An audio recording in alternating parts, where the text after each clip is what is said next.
Oh, let's react to this. If the FNAF phone guy was black, night one, Chris the Ninja.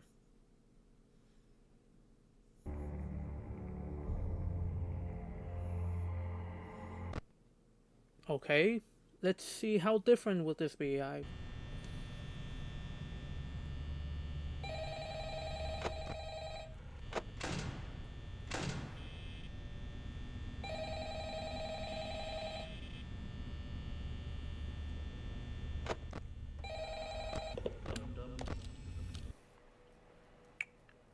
Hello? Hey hello. man, what's good? I wanted to call to let you know that this job you picked up, you're Yo, probably cooked, my guy. what? See, I worked there before you did, and I ain't finna Damn. freak out of there. But I ain't finna let some other poor sap get screwed because I wanted to be an op. So there's this company, Welcome, I have to read, and they record these phone calls, so I can't just let that Negro Wait, that wait, wait, read, wait, wait, wait, and they wait. record these phone calls, so I can't just let that. There's this company, Welcome, I have to read, Welcome. I and they have to record read. these phone calls, so I can't just let Wait, that Negro side in me out of me, you know. wait. What? Um, I waited to do this till like my last week, cause I know legal would try to pull some stuff if I dropped too much early on. But now I'm going to day shift. Some idiot went and got bit by Foxy or got Bruh. Chica's beak stuck in his head. Or I don't really know. Chica's being stuck in his head. Which head? Which head? The lower one? I don't really care. I'm not him, you know. Anyways, I am legally required to read this, so take this as Alright. you will. Welcome to Freddy Fazbear's Pizza, a magical place where kids and grown-ups alike, where fantasy and fun come to life. Fazbear Entertainment is not responsible for damage to property or person. Upon discovering that damage or death has occurred, a missing persons report will be filed within 90 days or as soon as the property and premises have been thoroughly cleaned and bleached and the carpets have been Bleached. replaced. Brother, do you hear Carpets what they replaced? making me read? Wait. Until the place has been bleached and carpets replaced. In other words, if you die, meaning you spill blood, you're gonna get the carpets dirty. And so first, the carpets are gonna get bleached so that the smell of blood and your corpse and is gone. Then they're gonna replace the mats, the carpets, because they're I'm sure in one of them your body's gonna be covered and taken to the trash, and then they're gonna replace it like all new and everything. So it's like nobody died. So basically, yes, technically you are missing, but also so yes, you are missing, but technically you're not missing. You have been found, but you're now in the dumpster behind the fast behind the pizzeria. No joke, my dog. These corporate ninjas do not care about you. So I'm Oh, gonna tell you how I duh. survived. Yes, bro, survived Yeah. to get moved to day shift. Oh, So hopefully you get to work early, cause right at midnight, stuff starts popping off. Those monster robots start walking around at night, which normally wouldn't be an issue. I actually studied electrical engineering, and if these things stay stationary for too long, like more than 3 days, the servos get all gunked up with that hydraulic fluid mixing with the copper wire and electrical current. wow. Um, but anyway, one day I came in to get my check and saw some weird looking dude in a security outfit stuffing something into one of the Freddy suit, and What the the? eyes turned black, What? like it was possessed or something. Damn. Then it made sense why the robots was banging on my freaking door at night. They thought I was a dude because they literally only see the clothing and the size of people and not the faces. Makes sense. At first, I thought it was just them walking in the door and thinking I didn't have a costume on because I lost some weight, you know. Yeah. Your boy had been in the gym. Hold on one sec. What you gonna do? What you gonna do? Yeah. Let me get that 20 wing combo. Hold the veggies. Bro, what? You Double the thinking ranch, blue cheese. you, you taking an order whilst like brother, my life is on the risk. It's on the line. I am depending on you to tell me how to survive, and you're here out there ordering your combo at some place. Cheese and add a second order of fries. Blue cheese. And let me get that with a large sweet tea. Yeah. Thanks, babe. Sorry. What the heck? The wife was asking what I wanted to eat tonight. I would. Oh, but if I was you, I'd bring some extra wings or something from home, cause nothing is open when you get off work at 6 o'clock. All right. Anyway, Yeah. as I was saying, I thought they was banging on the. I thought they was walking in the door. Bang the head in the door and stuff like that. After seeing me and thinking I wasn't having a costume on, and that's against the rules here at Freddy Fazbear's Pizza. So um, anyway, like at 5:58 one day, they grabbed me up, like Damn. real hard, like they Holy. trying to kidnap me, like kidnapping hard. And Wow. started trying to stuff me in one of the suits with the cross beams and the springs and the stuff in there. But thankfully, they returned to like day mode or something like that at 6 a.m. And that's when I realized these mother muffins want me dead. Yeah. And they probably gonna want you dead too. See, Probably. if you get your face stuffed in one of them Freddy suits, You're dead. only your eyes and teeth about to pop out the front of the mask. Like you gonna be cooked for real, for real. So here's what you gotta do. Flip up that camera tablet if you haven't already been keeping an eye on them characters. Those ghost kids like messing with the cams when they start moving around and stuff. So listen for footsteps for sure. Those heavy machines could not sneak up on anything. I swear on life, bro. Yeah. Oh, and that Fox dude behind the curtain, yeah, he's actually pretty shifty. So watch him extra close. If one of them gets close, like right outside the door, close it. But trainer, I only have a battery generator and I can't keep the doors closed. Yeah. Yeah, I know. And I found that out the hard way. Oh. And chances are you also don't have a shotgun either. So Yeah. use the door light. Use that little light button under the door to know when they're like real close. It takes them a second to register the whole room that they're looking at. So close the door before they can they see you. Oh. That should be about it for the night. Try not to run out of power. You don't want to find out what happens if you run out of power. Oh yeah. But yeah, that should be it for the night. Stay up, my brother. I'll call you tomorrow if I forgot something. Good luck, player. All right.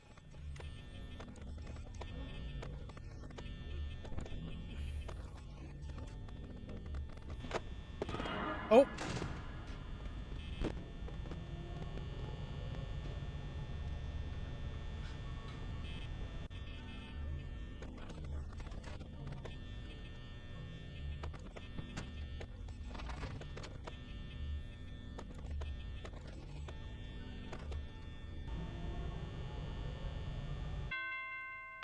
Yay.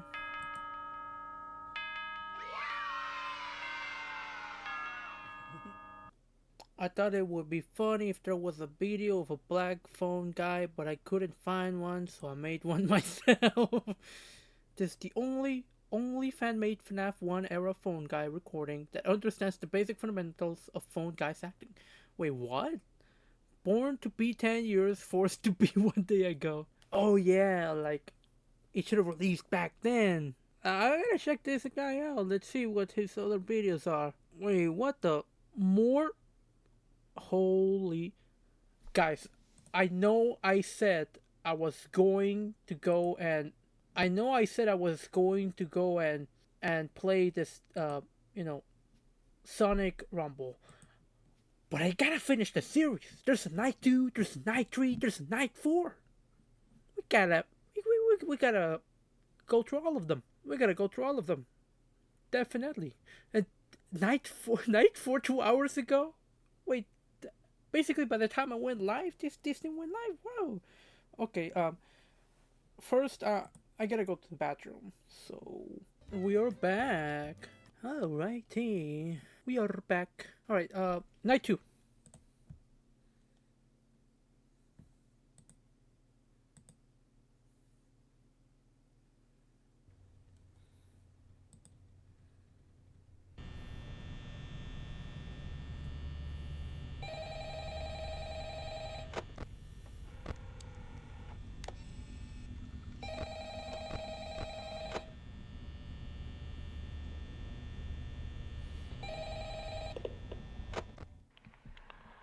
Yo, man, what's good?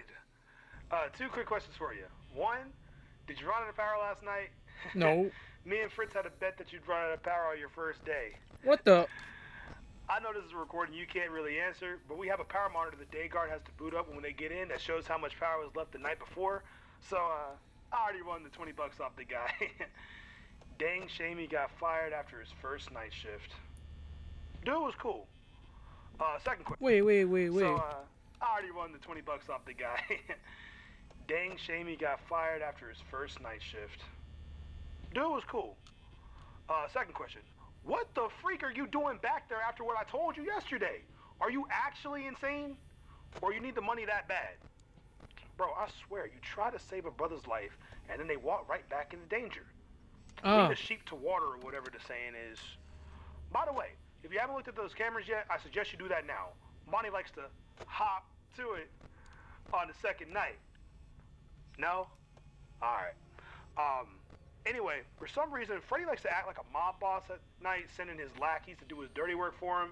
Mm-hmm. He doesn't actually come off stage very often, and he doesn't really like being watched. So if you peek at him from time to time, it might keep him in that spot until you deal with his lackeys.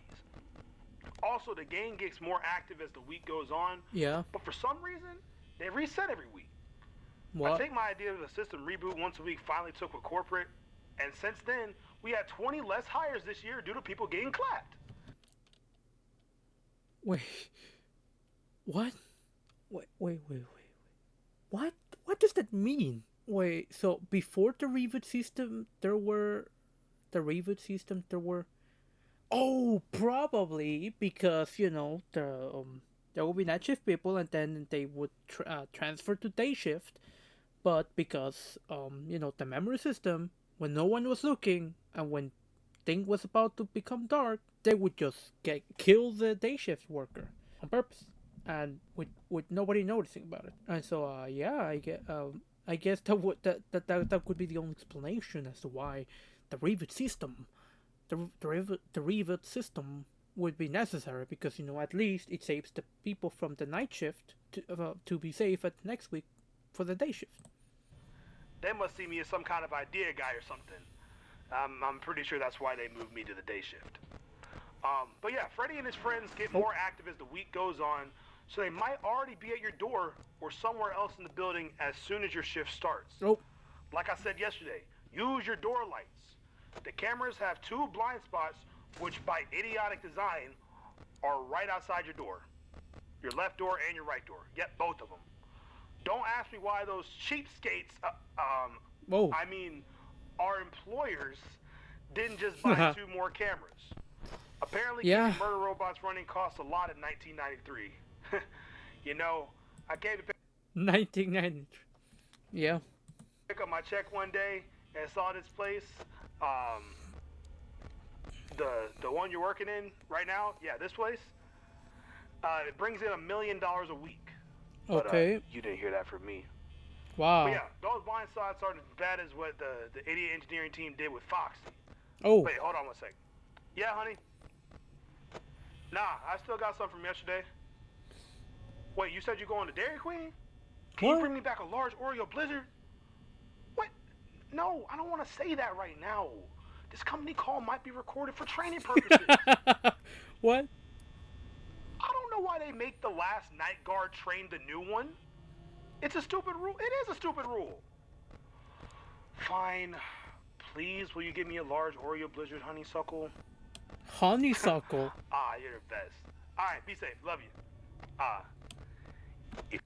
Oh, I guess it makes sense. I guess I forgive the guy, you know. It makes sense why he would be going at the, you know, at the, like, making his order at whatever place he was on the night one. It makes sense, you know. If it's a recording, you can do whatever the hell you want, right? Well, I mean, but if there was some important information that came after, you know, the order, then maybe you could have just left that for the last. If you tell any other guard what you just heard, oh, I'll put on that spare suit in the safe room and haunt you like a ghost myself. Oh, what the fuck? Yeah, sometimes you might see a yellow Freddy without an endoskeleton. Yeah, don't look at that. Mike did that one day, and we found him the next day having a panic attack. He was fine, though, I think. Oh, yeah. Foxy likes to sing this song, which sounds like it might go hard as a track one day. But his program needs to know it's being watched, either by people or the cameras. If you let Foxy go too long without looking at him, he'll sprint to the door and make you buy his mixtape.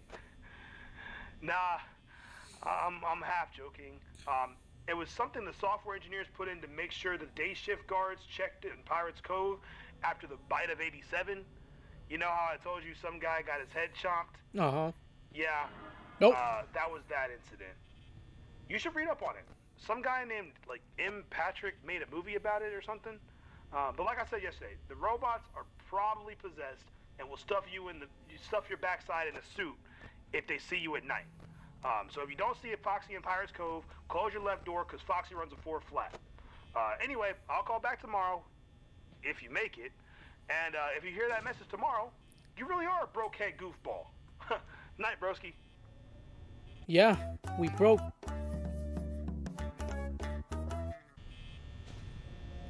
You know, back in the day, in America, you could literally find a job anywhere. Anywhere. You could find a job like McDonald's, Burger King, Dairy Queen, Jack the Box, Wendy's, Popeyes, KFC, Pizza Hut, Domino's, Little Caesars, like any restaurant, you could just get a job there, even at night, and it would be just like that. Like there would be always be plenty of space. But nowadays, everything is so competitive. You can barely hire anyone. Like at most, like you if you tell McDonald's you want to work for them, for a cashier, for a crew member, they're gonna tell you to wait for like at least 3 weeks or 6 weeks. And well, I mean, by the time they reach you out, you probably already are working at a job because you're not gonna be waiting for McDonald's to call you back. You're not, or any restaurant for that matter. You got bills too. Oh,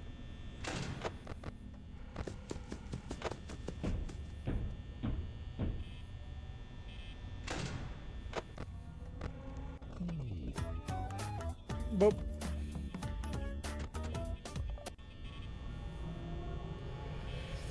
7%. Dang.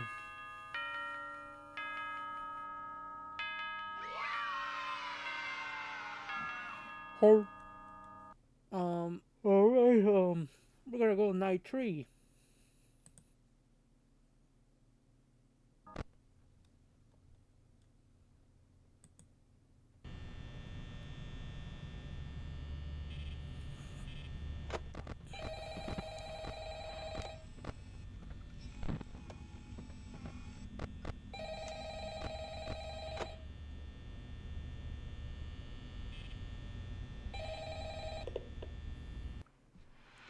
Yo, my brother, man, how's it going? Good. Hopefully it's going well over there on the night shift. Hope you've been. I hope I've given you a better training experience than the guy who trained me. I The don't know guy who how. trained me told me in my training calls that the guy before him said most people don't last this long, but they usually move on to other things by now. But he wasn't Yeah. implying that they died. Yeah. But you want to know what's crazy? Let me read you something out of the employee handbook. All right. Here we go. In the Freddy Fazbear Employee Handbook, in the Night Guard section, the second rule is that, quote, all night guards who leave the position, whether it by voluntary, involuntary, or inability reasons, including injury, dismemberment, near fatal injury, and or death, Okay. must record at least 4 audio training messages. These messages can be recorded at any time prior to leaving the position. What? However, if a Faz guard fails to record training messages, the next of kin will be contacted and given the last viable audio training recordings as to ensure our guards are properly trained. The guy who trained me was the last guard's twin brother. They lived together and he was the next of kin. Bro, the guy I replaced died. Oh. And so did the guy before me, apparently, too. Oh, man. All of his training recordings were on this Thursday, November 4th, I think. Thursday. Oh, that was that guy. Man, that old bat was saying, I'm not implying that they died. Yes, he freaking was. They moved on to be with the Lord above, man. uh, but Legal would have had his messages scrubbed if they found out he was trying to warn people because he's dead now. My dude got folded on day 4, man. I really Damn. liked him too. He was there when I first got hired back in the summer of '87. I actually started as a night shift guard, but I was only 16 and on the championship football team and about to get a scholarship to Southern Utah State. And my coaches threw a huge fit when they found out how dangerous the living and working conditions were. So I got moved to the day shift janitor, and I was the scariest looking janitor that the place had ever seen, man. Huh. I'll tell you. Built like a truck. But things might get a little wild tonight, so I'm gonna give you some advice. Quit tomorrow if you survive tonight. Just straight up quit tomorrow. My first Wednesday, Foxy almost shorted the generator to ground and What blew it up in the generator that's in the back corner the next fuck? to like next to your office. He almost shorted that thing with his rusted sound box, man. He built up so much static electricity running down the hallway that when he got there, the worn insulation of his sound box wasn't enough to hold back the electricity, and it arced to the generator and messed up the whole capacitive charging system. Fortunately, I had a few tools in the office to patch it up, but maintenance really needs to fix it because Foxy drains a whole amp of power anytime he's near the thing, man. Meaning you lose power every time he comes to check on you. Um, Also, you might hear some groaning or something. Just don't stick your head out of the door to check on what that is. I'm gonna tell you right now, that's just the robots. The robots be groaning and moaning. Um, I told you on the first night, I think they were possessed by ghosts or something like that. Well, I basically had that confirmed. My good friend's son was killed when the first missing children's incident happened. His name was Andrew, and when I came into work after seeing that thing stuffed into the Freddy, and the eyes turned black, I also saw Andrew's favorite alligator watch sticking out of the yellow bear suit that's back in the safe room. Oh, Also, we're not allowed to go in the safe room, but I'm basically invincible. They can't fire me because I know too much about them. So I went in the safe room one day and took a look. you know too much about them. You're invincible. Wait, I mean, they can't fire you, but they can disappear you. They can do something, make it an accident. Like, oh, he tripped and fell off a building. So yeah, but well, back to the calls. So we got some phone guy lore. So essentially, so the current night guard must be trained by the previous night guard, and every night guard, before leaving voluntarily or involuntarily, or this capacity, must record recordings, the trainings for the next night guard.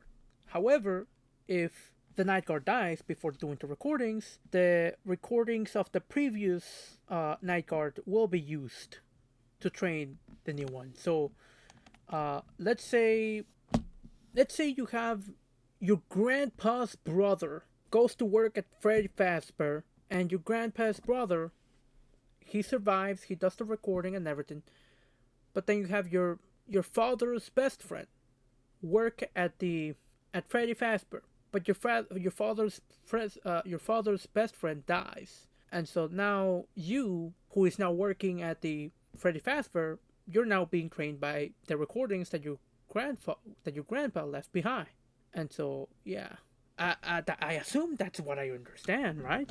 And I looked in the yellow suit, and I saw Andrew's hair. Oh, Bro, when I tell you I was physically sick, I was frantic. I looked like I was on crack or something, man. damn. I went to go try and tell the police, but me being a black dude, Ugh. going crazy saying, the kids are in the robots, the kids are in the robots. They didn't believe me, and the case is still unsolved.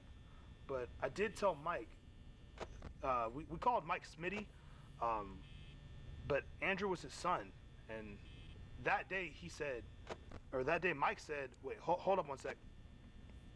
Yes, sweetheart, I am recording another call for work. Well, I would record earlier, but, I have to pick up Alex and Charlie from soccer practice. Ever since we lived here, Mr. Emily won't let Charlie go anywhere alone. No, I didn't eat yet, but I was about to go get some Domino's, a good old large bacon, pepperoni, sausage, peppers, olive pizza, you know what I'm saying, with the extra breadsticks. Uh, oh, you said you made my favorite dinner. Oh, But why? I know it takes you all day to make that dish, and I told you as long as I got you and Alex, you never have to make it again. Aw, you just wanted to celebrate my promotion with me? All right, honeysuckle. Give me about 30 seconds. I'm gonna wrap this up. that's wholesome. All right, look, man. I hate to cut this short, but baby girl made red snapper with brisket mac and cheese, and I gotta show her some. Red snapper with brisket mac and cheese. We gotta see what that is. So it's just mac and cheese, but with meat. What's the red snapper? Oh, so fish. Fish, meat, and mac and cheese? How could that take too long to make? Maybe I guess, I don't know, doing the whole, like, getting the fish and everything. Whatever. Appreciation. To finish what I was saying, Mike said enough is enough and applied to be the night shift, but he disappeared a few weeks before you started. Oh. Last we talked, he said something about a sister location or something. Oh. But that was after his panic attack, so I ignored really everything he said. He was kind of tripping a little bit. Oh. It was straight up talking nonsense. Oh, one last thing before I go, though. If you hear a deep, menacing laugh like, or whatever it sounds like, that means Freddy has left the stage. Look for his glowing eyes. Don't let him get into your right corner. He's literally like a ghost, and you'll never see him coming. Look, man, I like you, and I really want you to make it out the mud like I made it out the mud. So if you decide to come back tomorrow against my better judgment for you, I'll have something to help you stay safe tomorrow night. You really are an idiot for coming back. Yeah. But you're my idiot now. So Thank if you. if I hear you pick up the phone tomorrow, I swear on this NES that I'm trying to save it for my kids, I will come up there and drag you out of there myself. What? Good luck, homie. Stay up, bro. What?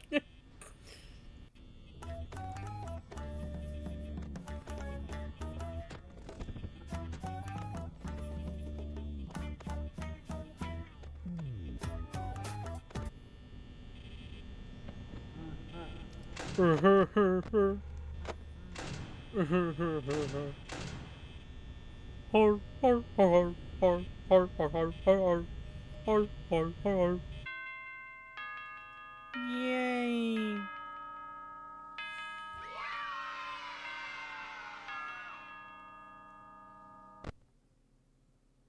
Five Nights at Freddy's. Alright. I'm a sub, yeah, I'm a sub. Now we have, night 4. We are missing night 5. And 6. And 7. Hello?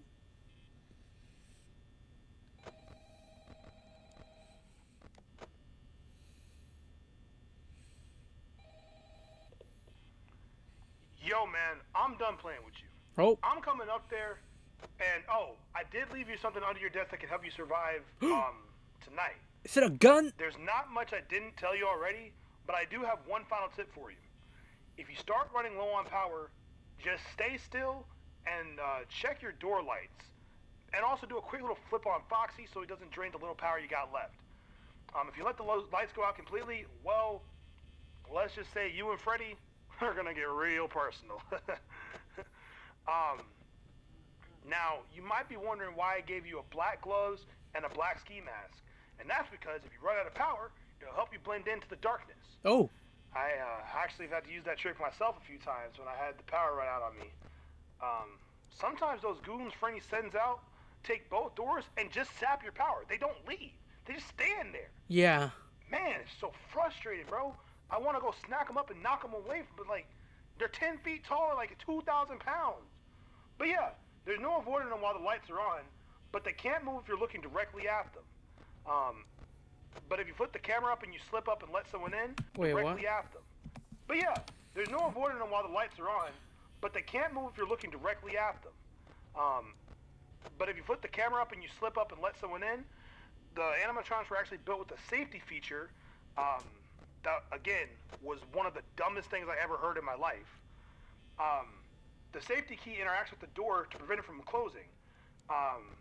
Yeah, they overlooked that on the engineering team for the day shift, what it was really meant to do was keep a large noticeable object nearby if the guard was in danger, like they had a heart attack or something like that, so they can't lock themselves in the room. But the only problem is when you have a 10-foot robot that wants to shove you into a suit, and you can't trap them inside because you can't trap them inside the only locker room because you got the freak out of there. It's a bit of an oversight if you ask me. Fortunately, I am a black dude. Oh, First one that Fazbear Entertainment has hired as a night guard, actually. okay. So when my lights ran out, the robots couldn't see me. Oh, The lights in their eyes blind the camera in pitch darkness. Like their eyes have cameras, that's how they can see. In pitch darkness, the light that their eyes produce actually blinds their own camera. So I had natural camo as long as I didn't touch them. Now you might ask yourself, well, trainer, why not just let the power run out every night if you can literally just blend in? There's two major problems that I found out the first time, which was that time at 5:58 a.m. You know, when I told you they grabbed me up like they were going to kidnap me? yeah. So Foxy and Freddy are the only two with eyes that light up. Uh-huh. But Bonnie and Chica can still see if Freddy or Foxy shine their light on someone while they're looking at me. So if they look at me, Bonnie and Chica can see me, you know? Yeah. Yeah. Also, any light that I produce can still be seen by all of them, and I'm not freaking Wolverine or Spider-Man where I can crawl on the walls and ceilings out of reach of them or see in the freaking dark. So if I bump into one of those, the collision sensor sets off an internal silent alarm to every other animatronic. Damn. Because no matter how much I've been in the gym, I still can't lift a 2-ton steel, 10-foot tall robot that wants to stuff me into a suit that weighs a ton by itself. Trust me, you're much safer behind those 2-foot thick titanium doors. And as long as you're able to open and close, you're probably good. Also, that reminds me, apparently, the money that was supposed to go to the other cameras, yeah, it went to those doors. Yeah. Oh. Corporate heard my cheapskate comment. But Huh, Mr. Emily, he told him to just give me a warning, and he came by after work one day and talked to me when I got home and just flat out told me that it was either the doors or the cameras, and the doors were actually more expensive because they used a special kind of power system that only used the same amount of power as the camera and the tablet combined. So, yeah, that's where the money went to those other two cameras. Makes sense. Oh, and yeah, my old guy Ralph, he didn't have any camouflage, and he didn't get so lucky. Oh. Remember how I said I'd haunt you like a ghost? Well, there's 6 ghosts in that restaurant, and the other one killed Ralph. We all thought Mike was just trying to get like some workers' comp, but actually he was attacked and he survived. From what I found out yesterday, I think the yellow tawny, I don't freaking know, the freaking golden Freddy thing didn't attack me, and it didn't kill Mike. I think the reason it didn't kill Mike when it attacked him, didn't kill me when it attacked me, is because Andrew's spirit recognized both of us. Because honestly, Alex and Andrew, we used to be pretty good friends, and Andrew came over a lot. Look, man. Yeah. I'm being for real though. I really am about to come over there and help you out. I really do like you, man. I know we don't actually get to talk often, but you don't really cause any problems here at the place. And I put in a word for you to join me on the day shift because I needed an assistant, quote unquote. Huh. At least that's what I told corporate. And you got approved. You start your day shift tomorrow. So wow. Record your messages tonight, or they'll make you come back and do your night 5 shift. Hang in there, man. You're gonna make it through this. We're gonna do night 5. My wife says you're invited for dinner tomorrow. Don't make her sad by dying tonight. Stay safe, my brother. I'll see you in the morning. We're gonna end up forgetting the things. We're gonna do night 5. Wait, what?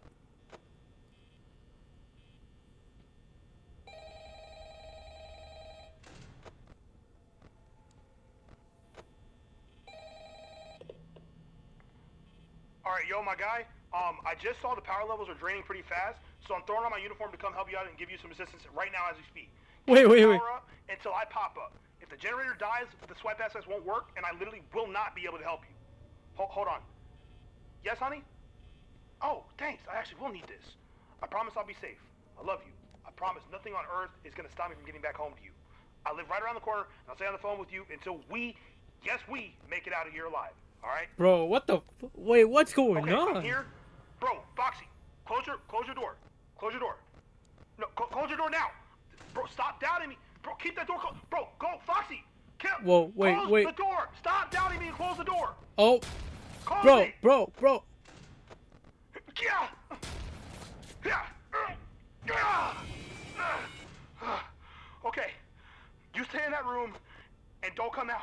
Wait, I don't have an extra weapon for you. who? But that black outfit should help out in case the power runs out. And if Freddy gets to the corner, by your door, close it. And close it anytime you open the camera. I can't beat Freddy, but I have been in the gym. I can at least hold off Foxy for now. So, no matter what the power level is, stay here. I'll handle the rest. What the Leave heck? it to me, Tyrell Randall. Tyrell First team Randall? All-District defensive tackle, All-American collegiate linebacker, and one cold freaking dog. Trust me, with this sword my wife brought for me, and the shotgun shells, Sword? we're gonna make it. I know these robots are filled with ghosts, so I'm gonna drop a spirit bomb. A spirit Goku. bomb? What? Get this. No coke. Foxy, your fight's here with me!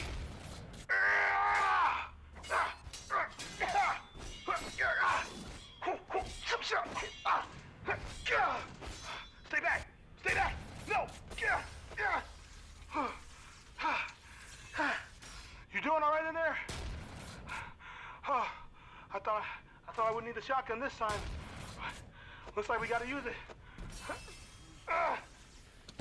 Well, I mean, I love the audio, but obviously, you know, like it seems like, you know, the phone guy is fighting Foxy, but Foxy is, you know, he's gonna come after us. So Oh, we're almost there. Looks like it's 5:45. 5 more minutes. No, 15 more minutes. Oh, Oh man. Freak, bro. Let's get you out of here, Zeke. You're on the day Zeke? shift with me now. But there's one thing you still have to do, and it's the employee handbook. It's in the. Oh man. Oh, let me catch my breath, bro. Let's get you out of here, Zeke. You're on the day shift with me now. But there's still one thing you still have to do, and it's in the employee handbook. the recordings. Okay, so if you haven't realized it yet, this series is set in an entirely different canon than the original game series, but still follows the major lore events with a slight twist, except for tonight. A lot of you were worried that Tyrell wouldn't make it, but as he said on the first day, he's on the day shift. Fit, and he was moved to a day shift for a number of reasons. He has great ideas. He knows a lot about the company. Henry Emily likes him as a good friend, and he don't take crap from robots. He gonna get home to his honeysuckle by any means necessary. So to save on repair costs from potential damages, that was the deciding factor for moving Tyrell to the day shift. Wait, what? So to save on repair costs from potential damage, that was the deciding factor for moving Tyrell to day shift. So essentially, Tyrell said, "Listen, man, I will go back to my honeysuckle by any means necessary, even if it means that I will use guns or weapons or whatever." So yeah, like after what happened to me, after almost getting put inside a suit, I don't care. I am going to work and bring weapons unless there's a position open at the day shift. So yeah, makes sense. I wasn't sure at first how the night 4 would go, but I always knew our dude would survive. As the information of this video would have been up a few hours sooner, but my original night 4 capture didn't get captured. Damn. Literally ran down to 0 power and survived while Pony Chica counted my doors for half the night. It was true cinema and the footage is gone forever, sadly. But just know, the story wouldn't have changed. It would just be more epic. After night 5, I'm gonna take a break from these before FNAF 2, but it will come. So thanks for watching. Yeah, this was such a great video. I'm gonna wait for night 5 to come out someday. Ghost of to Chris the Ninja. Ghost of definitely great content creator. I will see you guys another time. What's good, everybody? I am back with another live stream. It's been like 2 days. Tomorrow it's Monday, and I will have to go to university, which is, well, I mean, it's whatever. I have to go to college. It's part of life. That's what happens when you're broke and when you're low income. College is a way to just, I guess, kind of like guarantee yourself um, at least a chance to succeed in this society. Obviously, I personally I don't really care, but I do care at the same time because I do want to go. I do want to get a degree so that at least, like, I don't know, maybe I can apply the knowledge I learned in college, of my degree in streaming in some way. But in reality, but it's also mainly so that you can add it to your status and rep or whatever. But regardless, okay. So I remember last stream we were reacting to the what if the phone guy was a black person or something like that. And well, the newest video released, night 5, if I yeah, night 5, if I remember correctly. We left off on night 4, and it was a really, really, really great.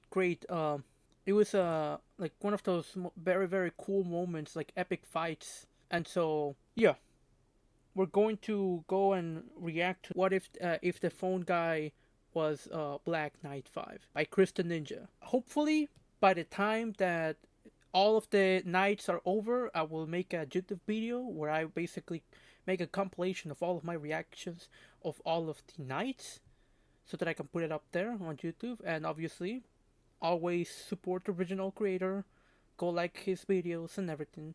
And if I have time, I will definitely play Sonic Rumble, which is the game I was downloading yesterday. So let's get on it.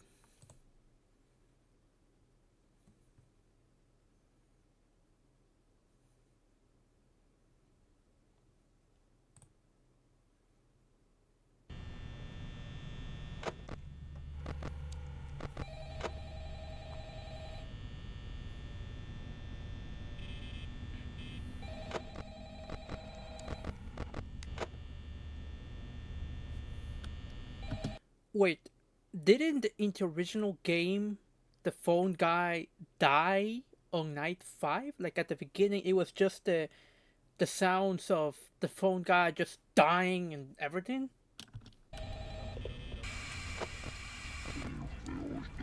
Oh, yep.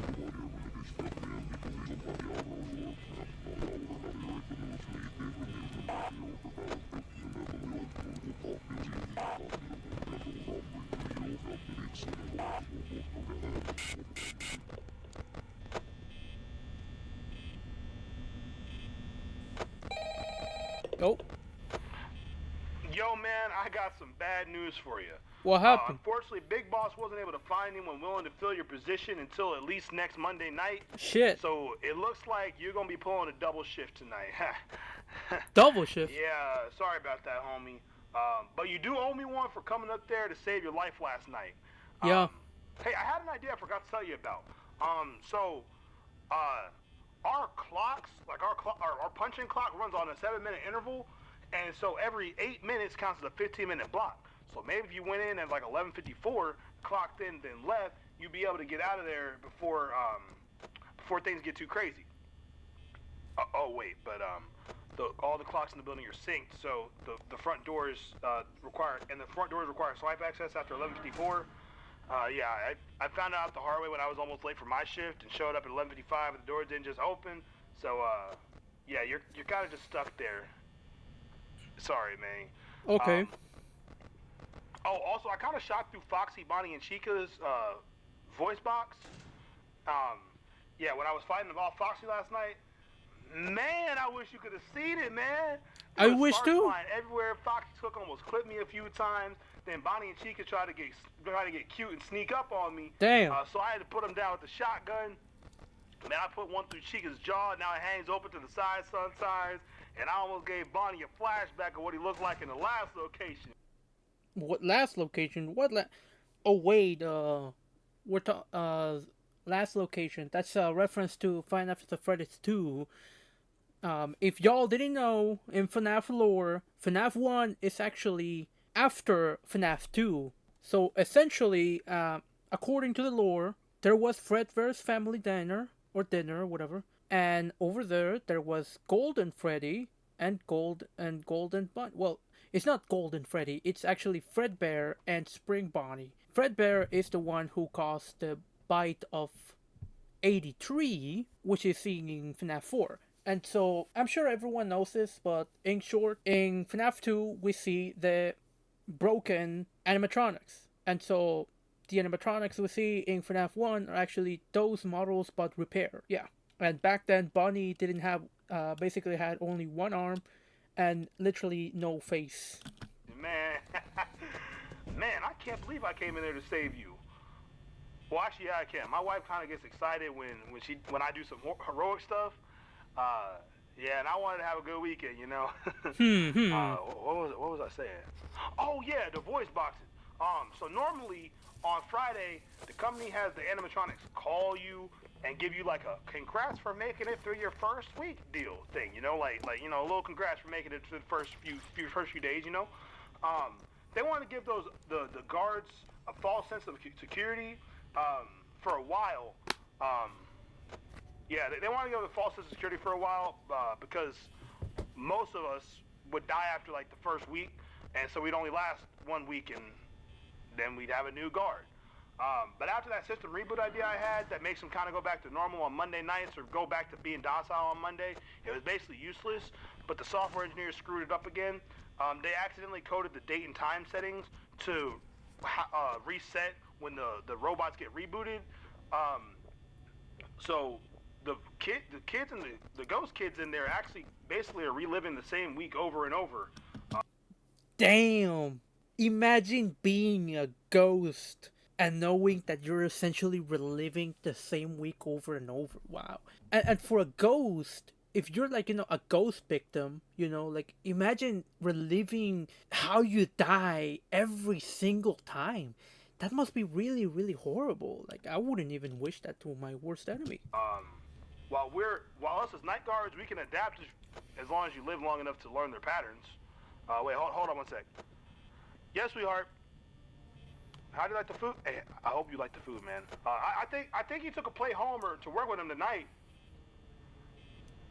Yeah, he was supposed to be on the day shift with me, but they couldn't find anyone to fill in the position.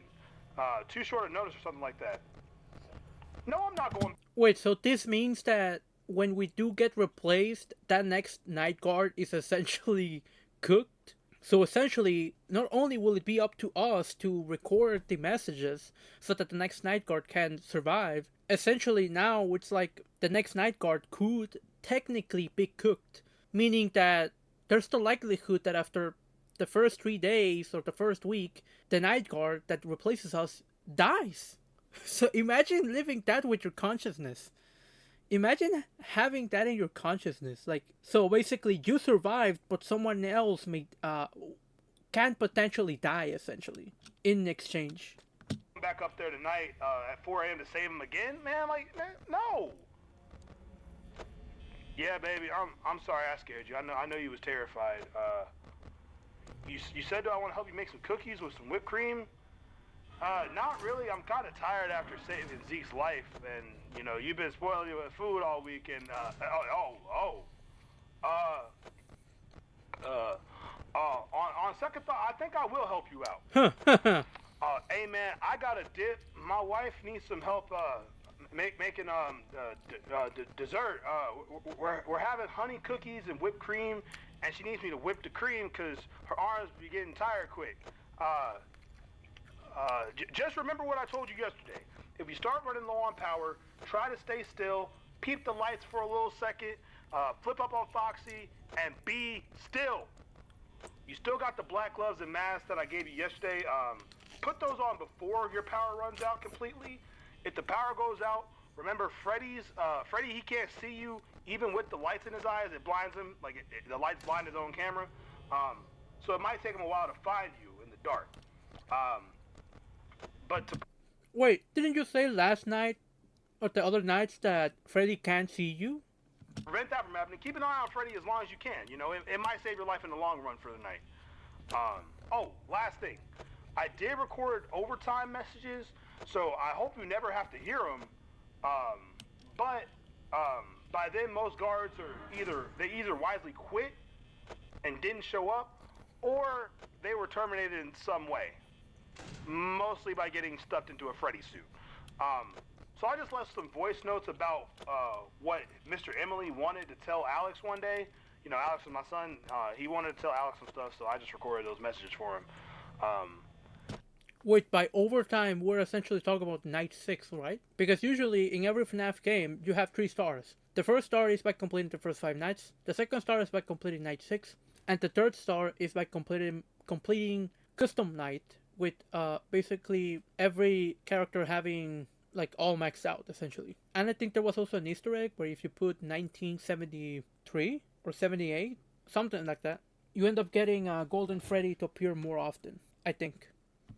Try to survive, big dog, and enjoy that plate of ribeye and scalloped potatoes. Hopefully you ain't the type that throws up when you get scared and nervous, because the only mop is in Bonnie's favorite closet. Oh, hell no. Alright, man. Peace out. Man, this some bull crap, bro. The fuck? I was so set on going over to the day shift, man. Wait, is that supposed to be us? Is that supposed to be us? Especially after my boy Tyrell came and saved my life. Man, this ain't it, bro. And they all moving and stuff. I only got 24. This is the first time we have the night guard have a voice of his own. Wow. % left. Man, I can't believe this, bro. Shoot! Dang, man. But I guess that dude, and I was real scared, honestly, when they called me and they had that robot static, like ghost voice or whatever they called me. I didn't know what the freak that was. Man, Tyrell must be some heck of a shot, bro. He freaking fought them boys off, bro. Man. But that explains why they was all messed up, you know. That voice box all messed up. Gosh dang it, man. Monty, can you leave me alone, bro? Cause I really need you to get out of my freaking room. Like, I need you to get out of here, bro. I'm tired of this. Man, gosh, man, this ain't it, bro. I swear on my life, bro, I'm about to get cooked. Okay, he said keep an eye on Foxy. He said look at Freddy, make sure Freddy don't come off the stage, you know. Oh, shoot. Just keep looking back and forth. Keep looking back and forth. Oh, God. Oh, man. I've never played the 5 Nights at Freddy's. I've never played any of them. I was too scared back then. I was a kid. So maybe someday, sometime in the future, I might play those games. And I'm sure there's a trick to beat the game, but man, it's like it's like a huge task, you know? Like it's a huge task, and definitely I would upload the whole, like, you know, all nights, you know, like, because right now in YouTube you can essentially make 1 hour videos or more than 1 hour videos and still get a lot of views. And so I would essentially make all, like, Five Nights at Freddy's 1 or 2 or 3 or 4 or Big Serious Simulator, Sister Location, at the current Five Nights at Freddy's or something like that. I forgot the name. Ultimate Custom Night, all of those. I could technically like attempt to beat them, or record and try as many times as possible. And like I would, like, the areas in which I essentially, you know, like where I do speak, I would have them play. And the areas where I would, like, you know, it would be just me locking in, I would just speed them up, because, you know, like, everyone knows how the game goes up at this point. But that will be in the future, you know. I don't know when, but I'm sure I'll do it at some point. I cannot promise, because I'm sure I will forget it. Because, man, so much shit happens. Like, my life is super busy. Like, imagine, like, on summer, I could literally stream every single day. On summer. On the 2 months. Almost every single day. But now, in college, even by having online classes, I still have to do a bunch of assignments and everything. Reading, annotating, all of that takes my time. I might Lord, please don't let me die tonight. God, please just let me survive. I only got 11% power left, man. Please, God, let me survive, man. I can't do this again, bro. Oh man, and then Alani, she could cook, man. I need some more of that food, bro.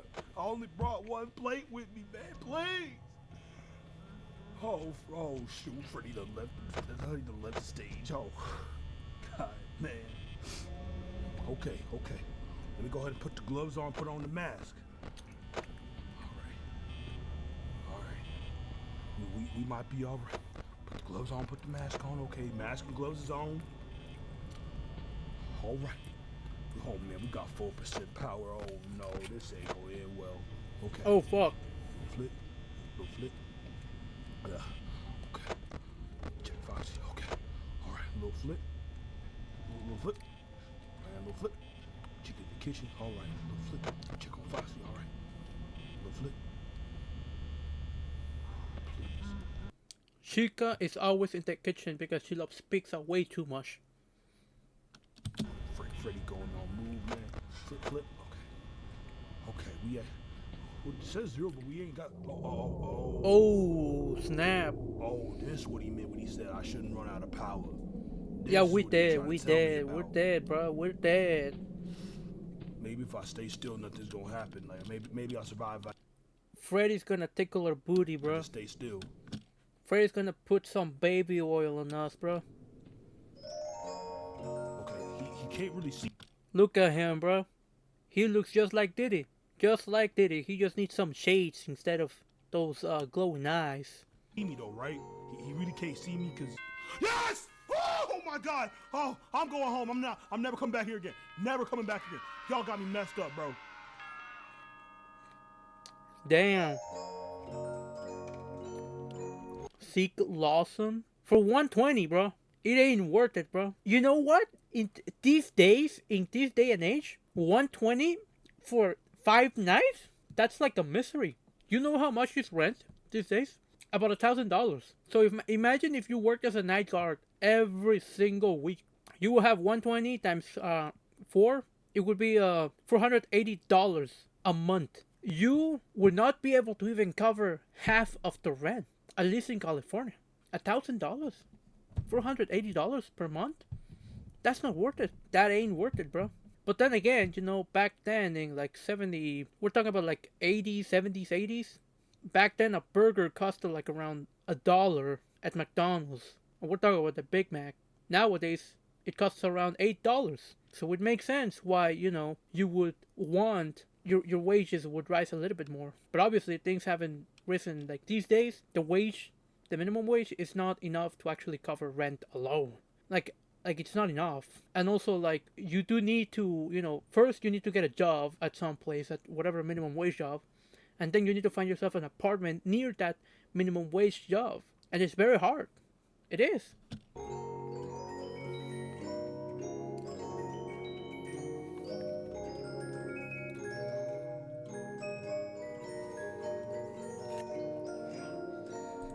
Well, this was a great video. Alex thinks that Charlie is a normal kid, but Henry is a mechanical genius. Charlie was the first to be taken outside of Fredbear's family dinner, Alania, until one day Mr. Emily asked for 2 favors in exchange for getting moved to the day shift with a considerable raise. So Alex, yeah, he grew up and he would ask for where he asked in exchange, you know, I will do those 2 favors, but in exchange you gotta move me to the day shift. I guess that makes sense. 1 was to let Charlie be friends with Alex, and 2 to record some messages for Alex in case he disappeared or died before seeing the 2 of them grow up.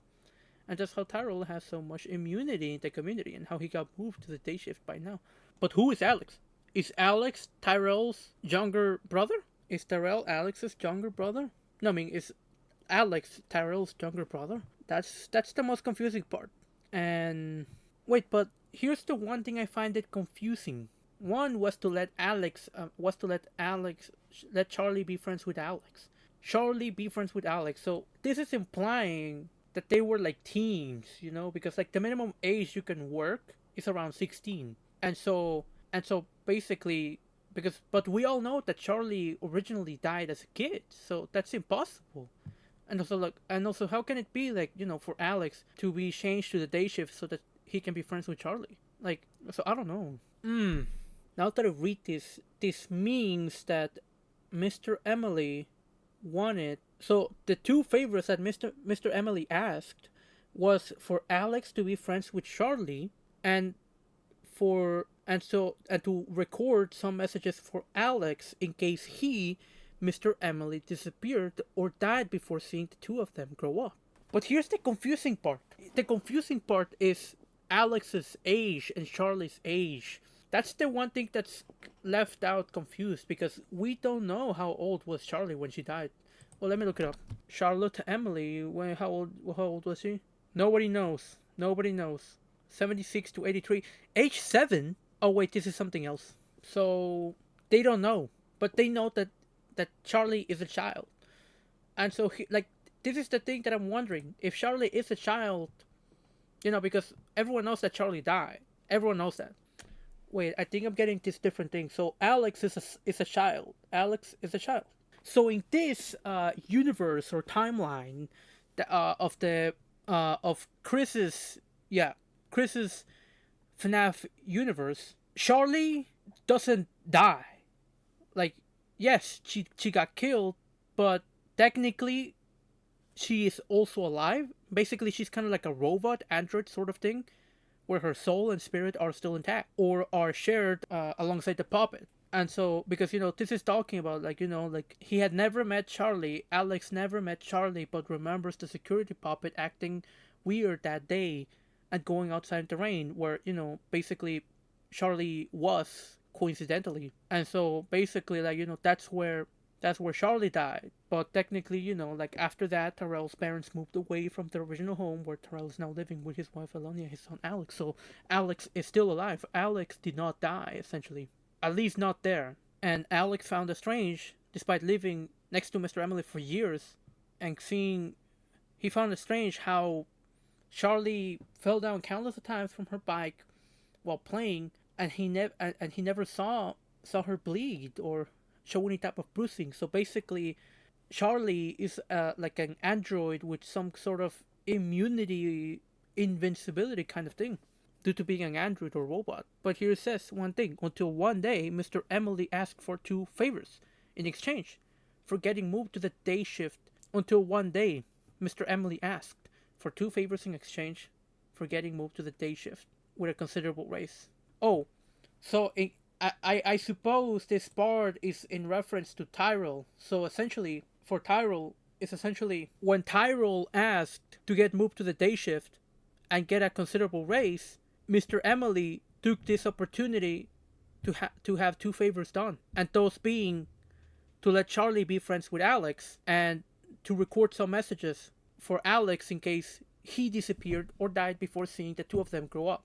He being Mr. Emily. So essentially, what's going on here is that Mr. Emily knew that his daughter Charlie is not a normal kid. She's not a human. She's like an android, but she's also not an android because she got killed. So she's like a robot, android, humanoid, or human-esque, but with the soul of Charlie. But the rest of the world cannot know because then, like the government may take her in and try to study her, or some random freaks could try to kidnap her and to experiment on her, or maybe have her be some sort of weapon or whatever. And so Mr. Emily knows that, and so that's why. But he also knows that Charlie needs to grow up normally. She has to grow up like a normal kid because otherwise, in the future, she may not only could she herself grow up lonely and maybe fearful of the rest of the world, but she could also end up growing up to become maybe accidentally expose herself, or maybe in the off chance that maybe she ends up being resentful and having a hatred for humans. And so because she would remember and see all, like, grow up with these stories, that humans are bad, humans are evil, don't trust them, they will take you in, they will kidnap you, they will do a lot of things to you, so everything. And so the only human she would have as reference as a good guy, as a good person, would be her father. But she knows that nobody else can be like her father. And so by having Alex as a friend, she would realize that there are good humans. that she can trust in certain humans, and she also wouldn't feel as lonely. So that would be why Mr. Emily would ask that as a favor, and to record some messages for Alex, in case he, Mr. Emily, disappeared or died before seeing the two of them growing up. And so those messages being telling the truth of what Charlie is, a truth that in the future should be told to Charlie after she grows up, if she can even grow up, so that eventually she can learn the truth. And so that would explain how Tyrell has so much immunity, because that would be the in exchange, to record some messages for Alex. And who would be the ones who would store the messages? Tyrell. And Tyrell would obviously listen to these messages, because that's what any father would do, naturally curious, right? You don't want to have some kind of weird message just be given to your child just like that, right? And so Tyrell will learn the whole story, and Mr. Emily, and after that, Tyrell would essentially be immune per se, because he knows everything about Charlie, he knows everything about the establishment, and he about the company, and he cannot just be disappeared violently, like Mr. Emily cannot just disappear him, because that would also imply, because there would be the conversations and everyone would piece the two and two together, right? They would realize that there are recordings meant for Alex, and who was Alex's father? Tyrell. What happened to Tyrell? Well, according to these recordings, it seems that this was an attempt to silence him, or they silenced him, they killed him. And so that's why Mr. Emily and the company cannot just get rid of him just like that, because it would be too obvious. And the company and Mr. Emily know that these recordings are very necessary for the sake of Charlie growing up as a normal kid, and for Alex to also, know the truth about Charlie. Because, eventually he's gonna need to know the truth. Because who knows, maybe Alex and Charlie fall in love with each other. And, well, if you're a robot, if you're, like, for Charlie, if she's a robot, she's like a not human, it would explain why, she would not be able to get pregnant, or get sick at all, or even age, or even die. It would explain that. But she can still generate memories and everything. And so imagine for Charlie, if she was to become a couple with Alex, she would see Alex age, grow, and eventually die, and Charlie is just there alive with that memory. Charlie would be like Fearon, immortal, and so that's why the recordings would be necessary. Damn, there is so much lore, and mind you, these are just random. All of these just started with just like a what if the FNAF phone guy was black. Now basically, Zeke Lawson will not be returning. That means that by night 6 and night 7 we will have two different, or maybe a different night guard. I wonder who would that be. That's what I wonder. I feel like there's so much potential, and I feel like Kristen Ninja, like, he's such a mastermind with this storytelling. Like, you guys may not realize this, but there is so much potential here. Definitely storytelling that is much better than what Disney can pull off their sleeve, than what Marvel could pull off in any of their many movies. There is a lot of potential. And I am invested. I really want to know how Night 6 and Night 7 relate. And I also wonder, for Kristen Ninja, like, by the time I make this into a YouTube video, I want to know, will like, when you do the phone guys version for, like, FNAF 2 and FNAF 3 and all of the other FNAFs, eventually, will you try to connect the the whole story in a way that's in a kind of like discrete way, or are you just going to, like, have them be separate, like their own little, like the phone guy is different every time, and or the overall story, there's nothing, like, for example, maybe like, I believe in one of the, like, the phone guy for one of the, like, I wonder how you will try to do that. That's what I do wonder. And I'm also wondering if Charlie is still alive, how how does the whole puppet thing, how does the whole puppet thing will happen? Like, will the puppet be possessed by some other spirit then, or will it be Charlie's spirit as well? Only that Charlie is essentially alive simultaneously in her physical form as the robot kid and her animatronic form like simultaneously. And also, didn't you mention that Alex was the didn't you mention, like, is Alex still alive? Or because I know you mentioned someone being on like Golden Freddy and like didn't kill Tyrell because the kid recognized Tyrell. Like, I do like was that also Charlie, or am I getting things wrong? Well, anyways, I can't wait for night 6 and 7. 6, 7. Wow. Yeah, he doesn't have anything to do. All right. Yeah, I'll be waiting for the night 6 and night 7. I will not be uploading a like a YouTube video until then. I want it to be like a whole surprise thingy. But damn, bro. 2014. Five Nights at Freddy's came out in 2014. Imagine that. Like 2026, 2014. That's like around 12 years. Damn, bro. Damn. All right. All right. We're gonna do. I was gonna do something. I forgot. Oh. Oh yeah, yeah, yeah, yeah, yeah. The night 6. I wanna react to night 6. Let's do it. Man, I know I said I wasn't coming back, but they said they'd give me $2,000. What? Man, I know I said I wasn't coming back, but they said they'd give me $2,000 if I just finished the night. Now, I talked to Tyrell. He said all I gotta do is turn off the robot, but he said to listen to the call. So let me find the phone. Oh, here it is. Here we go. Here we go. Hello? Hey man, what's good? If you thought you was cooked on your first night, you're definitely cooked now if you're hearing this message.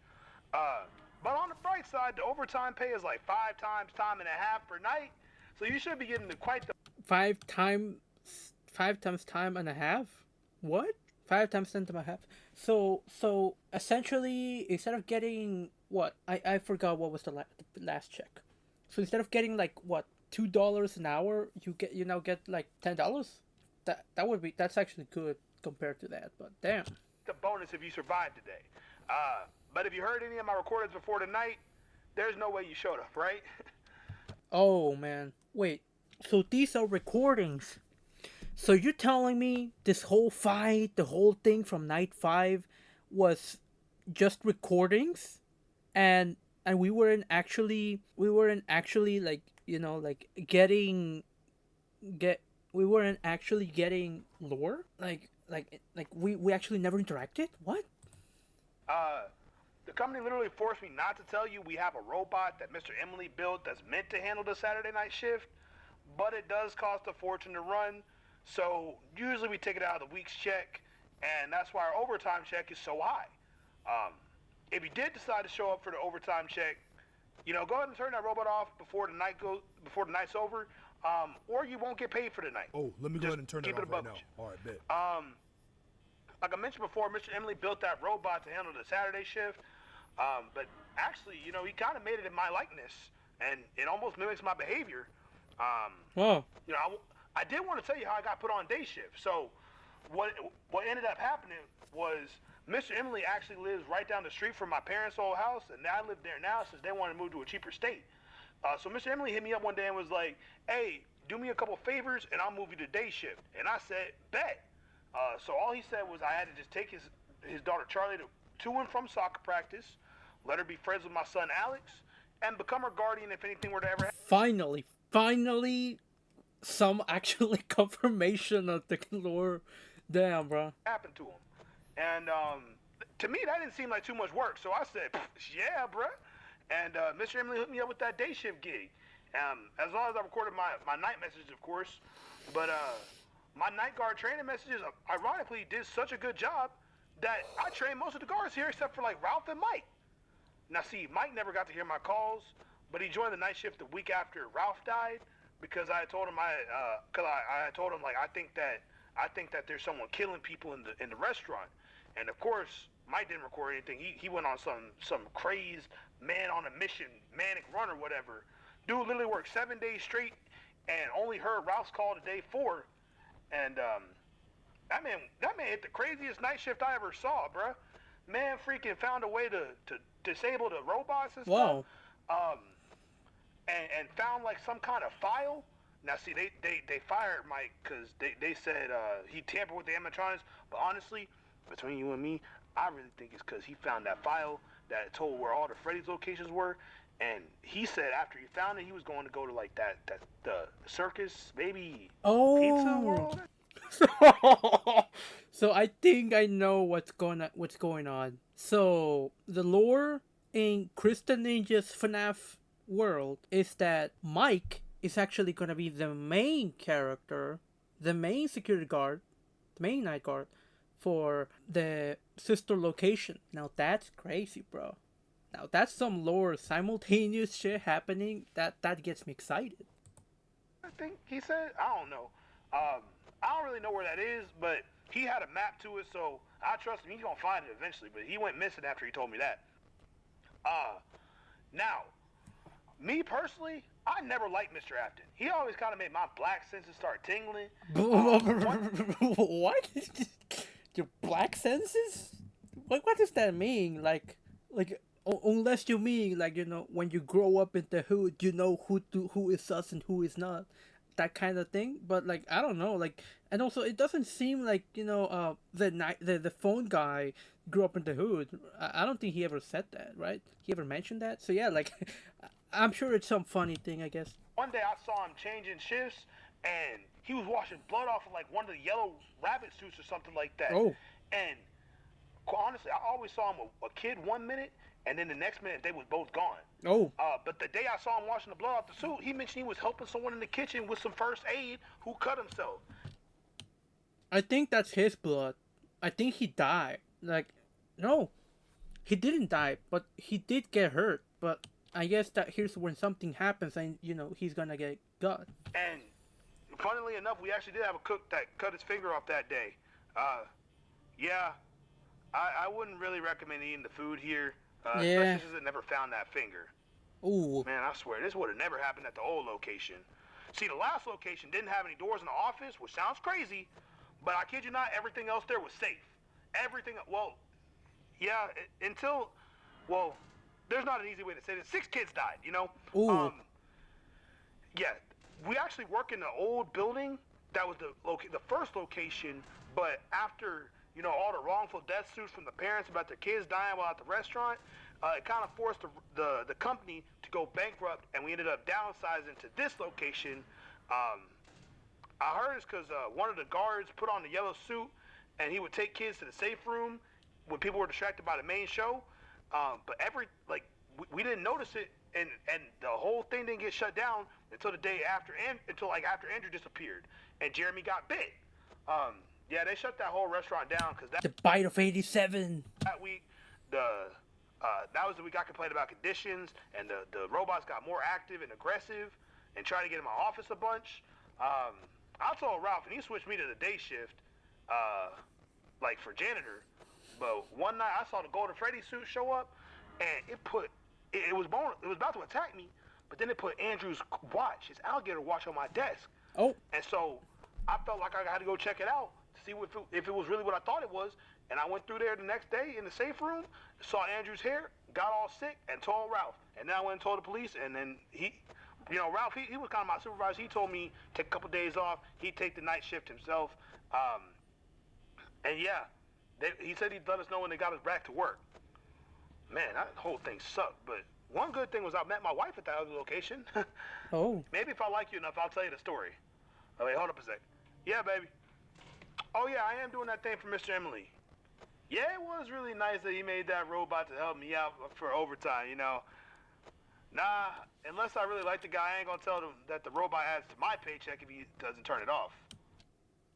You fucker. You fucker.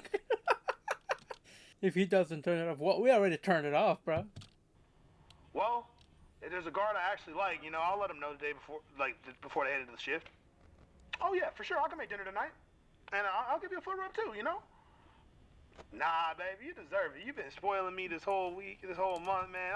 Anything you want, I'll make it. You just want a grilled cheese and tomato soup? All right, I got you. I'll be there soon. All right. I guess I should give you some general advice on how to finish up the shift. Basically, just do what you did on Friday night. You just gotta really tee up. You can't afford any mistakes. Don't waste your time looking anywhere than Freddy and Foxy's cameras. And I noticed that Freddy moves in like kind of a pattern.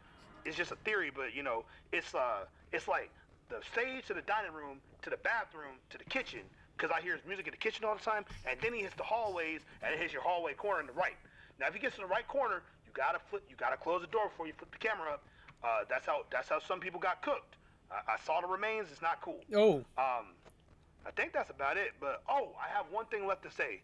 Mr. Emily told me to record a message for Alex that I guess he'll hear one day. I don't know. But Alex, I need you to listen very closely to what I'm about to tell you. Mr. Emily's a very kind man, and he knows how dangerous it is for me to work here and bring you around.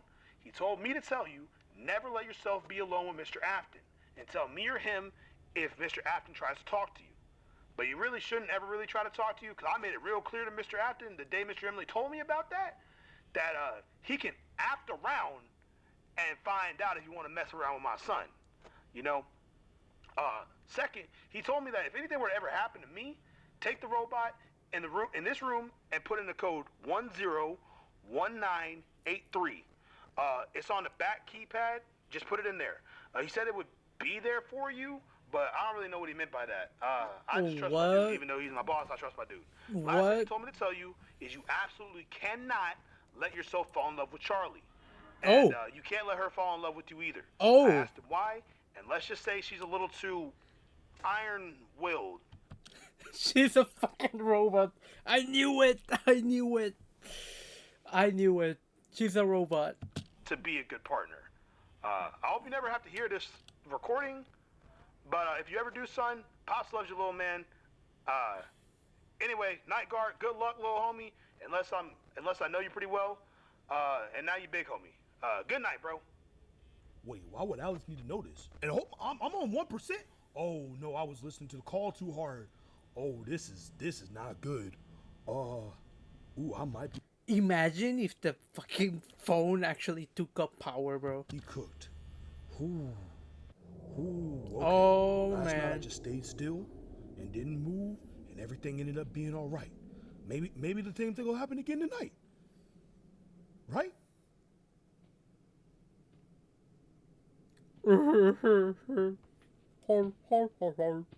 Okay, we may get out of here alive. Oh, freak. Okay, please, Lord, please. God, please. He's doing a song. Yes! Oh. We getting that money! Lucky. 2,000? That's a lot. Can't believe you came back, but you lived, brother. Vespa Entertainment. Damn. Now, is this the final night? No more nights?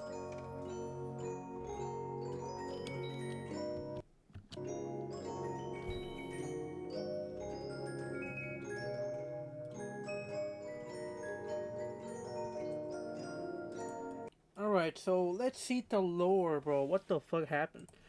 So, you won't believe Zeke came back, but they said I like 2K for 6 hours. I mean, yeah, in this economy, 2K is a lot. Like, that's enough to pay rent for 6 hours. But Tyrell had a lot of stuff to say about what happened to Mike when he got the offer to get moved to night shift, why he seemingly can't be fired. The night is supposed to be a lore drop for world building. Yes! So if it doesn't sound as normal, I only got like 6 minutes to tell the story. Yeah, this one was rough to record, honestly. I had to beat the night twice. The first time, I didn't turn off my OBS cam. Turn off? What do you mean? You didn't? I think you didn't turn on. The second time, I forgot to hit record. Damn. And thankfully, my PS5 always records, but I had my controller mic on and captured my own excitement and a bunch of other stuff like you don't believe this, bro. Long story short, if there's any audio inconsistencies, I apologize. It's been a lot for real. I'll probably do another lower drop, so there is night 7. With Tyrell explain this message, and if I can get her to possibly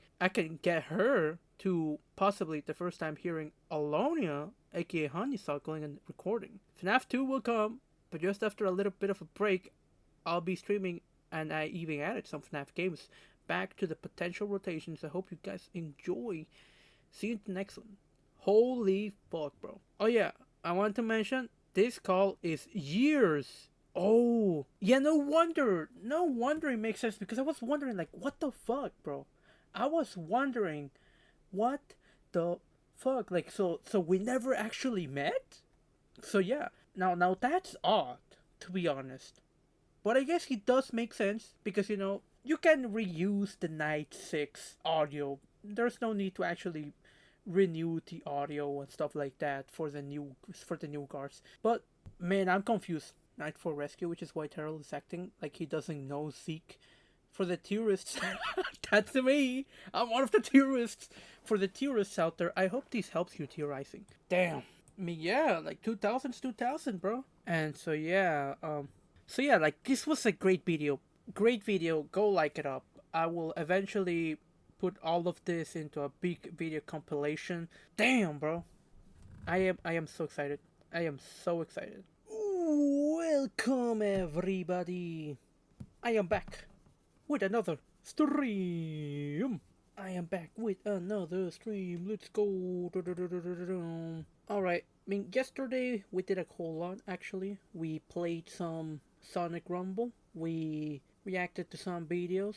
Let's see what we're gonna do today. And the frames the frames are definitely dropped. They're definitely bad for Twitch and Kick, but again, as I always say, on the on the YouTube, you're gonna be able to see the videos on a much more clearer quality. You have to bear with me. I am quite broke after all. Yeah, you do have to bear with me. Like it's just the unfortunate reality. I think I'm good for this. Let's actually go and jump do the whole FNAF phone guy. It's the finale, so we have to react to it, which means if the FNAF phone guy was black, Night 7 FNAF 1 finale has been released. Which means that I can finally upload my reaction to the entire series. And obviously, like, I'm gonna, like, again, always, always, always first like the original videos, subscribe to the original creator, support the original creator. He's a really cool guy, and yeah. So let's first read the description. I wanted to upload this on the last day of Black History Month. Oh wait, today is, oh yeah, February of Black History Month, because the black creator who has been at this for literal years has been at this. Oh, like FNAF. This series has the potential to change my life. Yeah, like this guy, he's like, before he had like hundreds of followers. Like, actually, when the YouTube algorithm recommended me his video, like his followers were like, they were definitely not 4K. I can look at the original videos. So yeah, but the whole series blew up. It was definitely getting popular, and so yeah, it has the potential to change his life. Like yeah, like brother, Chris the Ninja, you have a storytelling ability that is far better than what Marvel, DC Comics, Hollywood, Disney and Netflix are capable of pulling out of their asses in the current animation and entertainment industry. Like I was actually into the lore. I actually thought like, what the heck? Like a robot girl, Charlie? Like what? Like I actually was really really interested. Like I really really was into it. And I find this like a cool concept, you know? Like it's a cool concept, you know, like just how you make the phone guy was black, because you are bringing up some like things that I would assume be like like I guess staples or stereotypes of I guess Black American culture. Like I really don't know much about Black American culture because like I'm from Peru, I'm from Latin America. The way Black people behave over there is pretty much the same as the way any non-Black person behaves. But like in America, things are differently, obviously. And so there are like you have your sense of humor, and you're like really funny. You like the dark humor that you use. It's like almost to the Boondocks kind of level. Only that like you're a bit wholesome in comparison to the Boondocks. But so yeah, that's basically like you have the ability to turn every single FNAF into their own little world, their own little lore, their own little universe. Like, like kind of like how people, with Undertale, Undertale, when people create the alternate universes, alternate timelines, where you have like you have red Redfell, or no, you have Underfell, then you have Underswap, and then you have the alternate routes where you have, like Sans becomes a killer, or Papyrus becomes a killer, or you have alternate, like you have a swap tail or something where you have Kara as the actual hero, or as the no, not the hero, as like the Sans equivalent or the Papyrus equivalent. And so, like, how people create this alternate universe? This is literally the same, but for FNAF. Like, I don't know what the name you would call it, but personally I would call it the Chris universe. The Chris universe of FNAF, because like there's something clear. Like, I've definitely noticed. I don't know if it was intentional. I do not know if it was intentional, but I have noticed that you've definitely left some hints here and there as to who may be the next phone guy or next protagonist, next night guard in like future FNAF games. Like, for example, like the Mike, the guy that was missing. I really think that he might be the night guard or the phone guy for Sister Location. So yeah, okay. So yeah, to me, this is Black History in the making. Without MLK, Malcolm X, and all of other people from my grandparents' generations, I probably wouldn't be able to afford the computer, console, games, or anything I own today that has great content. Definitely, definitely. I'm gonna take a break before doing FNAF 2. You deserve the break. Yeah, you don't want to burn out yourself. Because I have a couple of other video projects I want to work on first, but I am so incredibly grateful and humbled by the reception of this series, and I'm excited to make more. I will also say Honeysuckle would almost certainly be featured in FNAF New. Honeysuckle!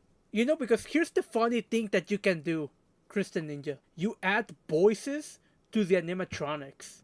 Because which is something that's been confirmed, like with Security Breach and the DLC that came after it. The animatronics can speak. And then on the Ultimate Custom Night, the animatronics also speak.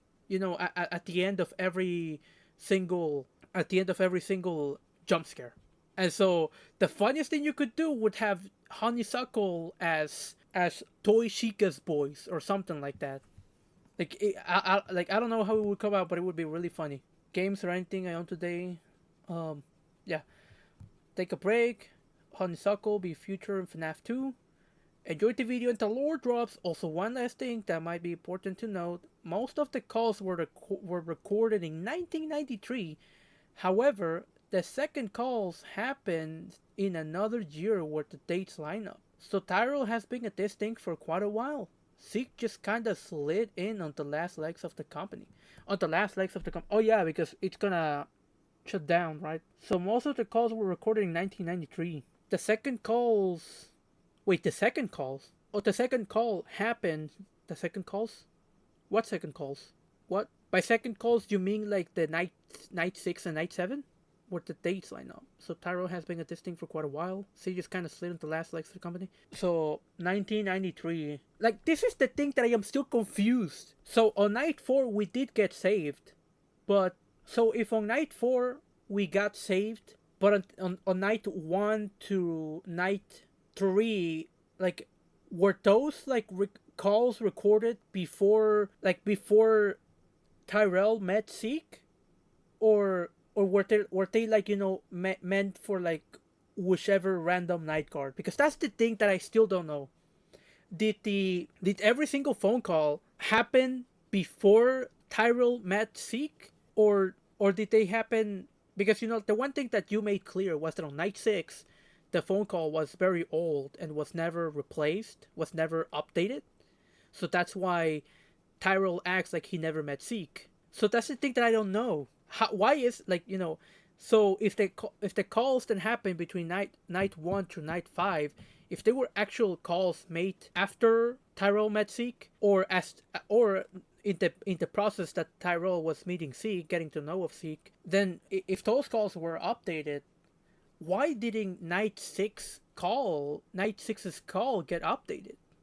Why is that? Or is that the fact? Or is that because of the fact that the request that Mr. Emily had for Tyrell of recording those voice lines? Like, is that the sole reason as to why like the phone call for Night 6 was never replaced? Because it's literally the only recording that has those specific important messages? Is that why? Like, I'm just trying to answer. Like, this is just my questions. Hopefully the video can answer most of them. So yeah. Holy shit. Damn, okay. Alright. So this is night 7. This is the FNAF 1 finale. I will react to it. This is definitely gonna be my longest reaction video to the one of the series. And I hope my reaction video like can get Chris the Ninja get more known, even though even though it seems kind of ironic, or it seems like, like I only have like few followers, but there's really not much I can do. But it's all in the fate that when I get famous, people look back at my reaction videos, the old ones, and see, oh, Imaginator reacted to this FNAF parody videos before. Let's go check it out. Oh, I like the content. I want to see more of this Kristen Ninja guy. Let's go check his channel out. So it's all in the fate that in the future things do improve. 1331? What? Wait, what? 1331 AI level. Easy, medium. Wait, I don't get it. 6, 7, 8. What? But I don't know. Or is this like some secret code or whatever?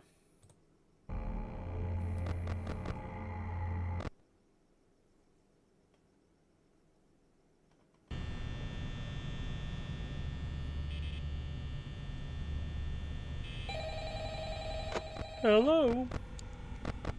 6 speaking.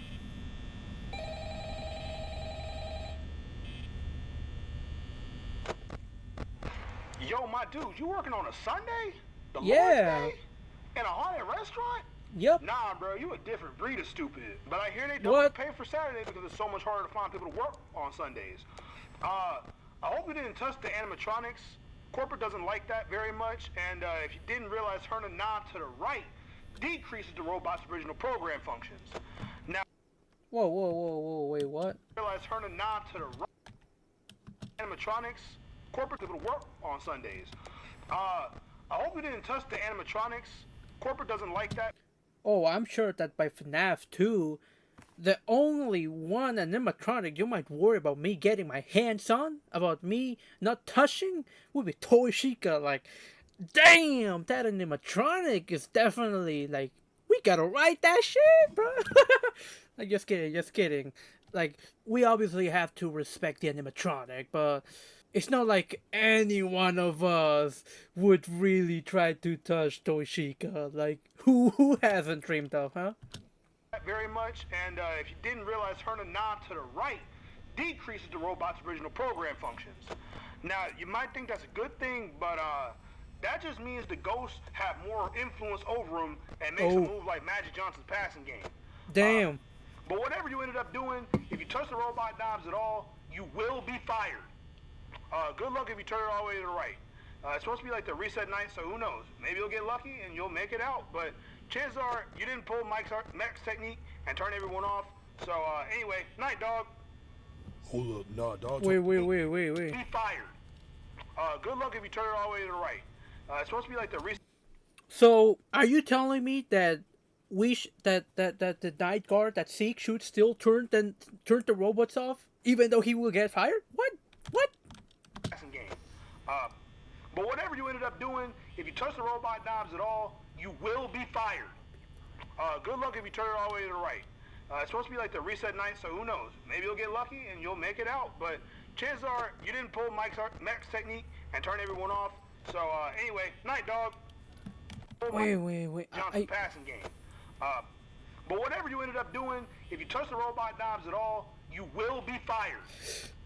Good luck if you turn it all the way to the right.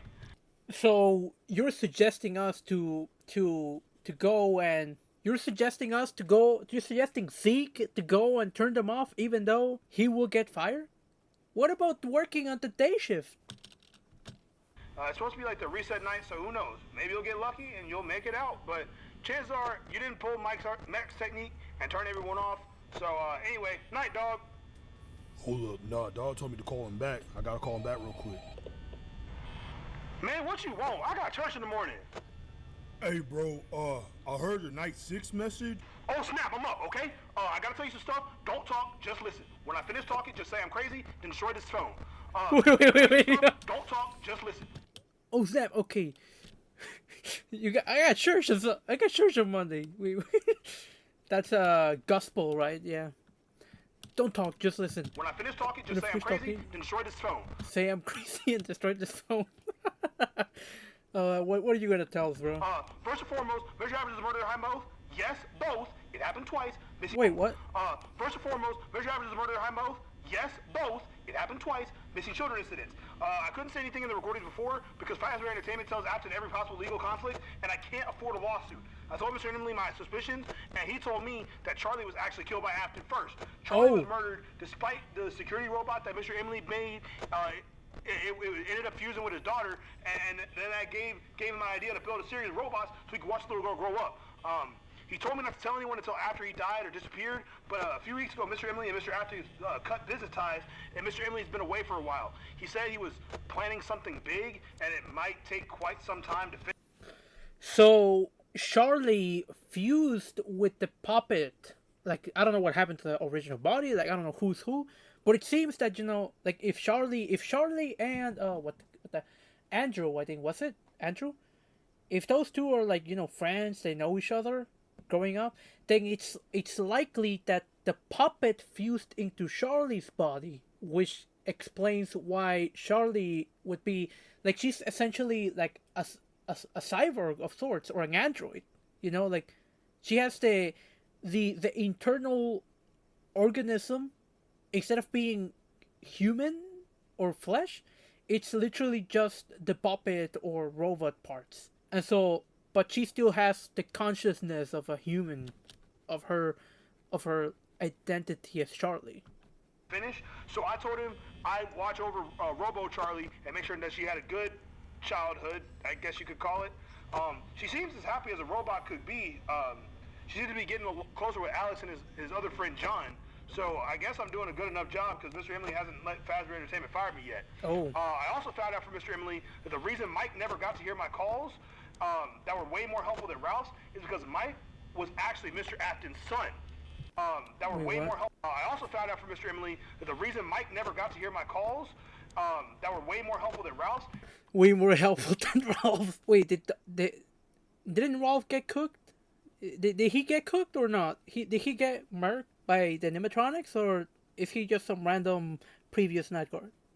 It's because Mike was actually Mr. Afton's son. Mike cut contact with his dad.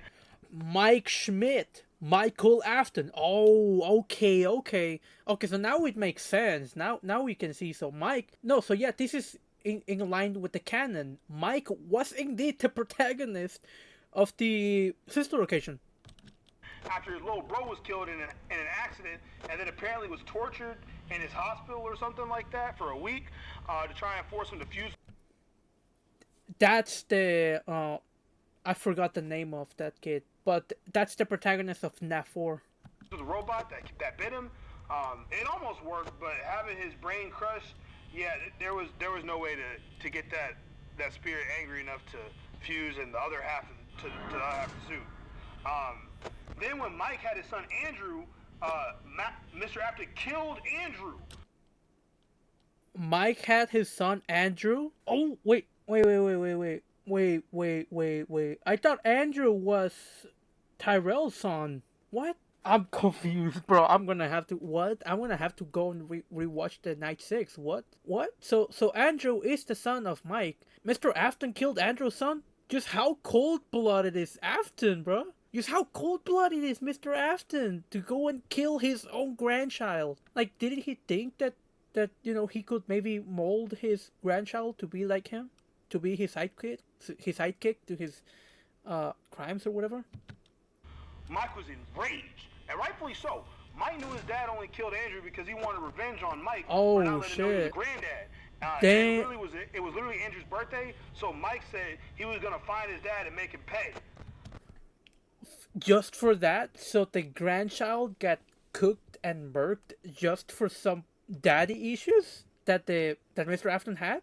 Damn. Unfortunately, the restaurant closed down that weekend, and Mike asked Fritz to try and figure out what happened.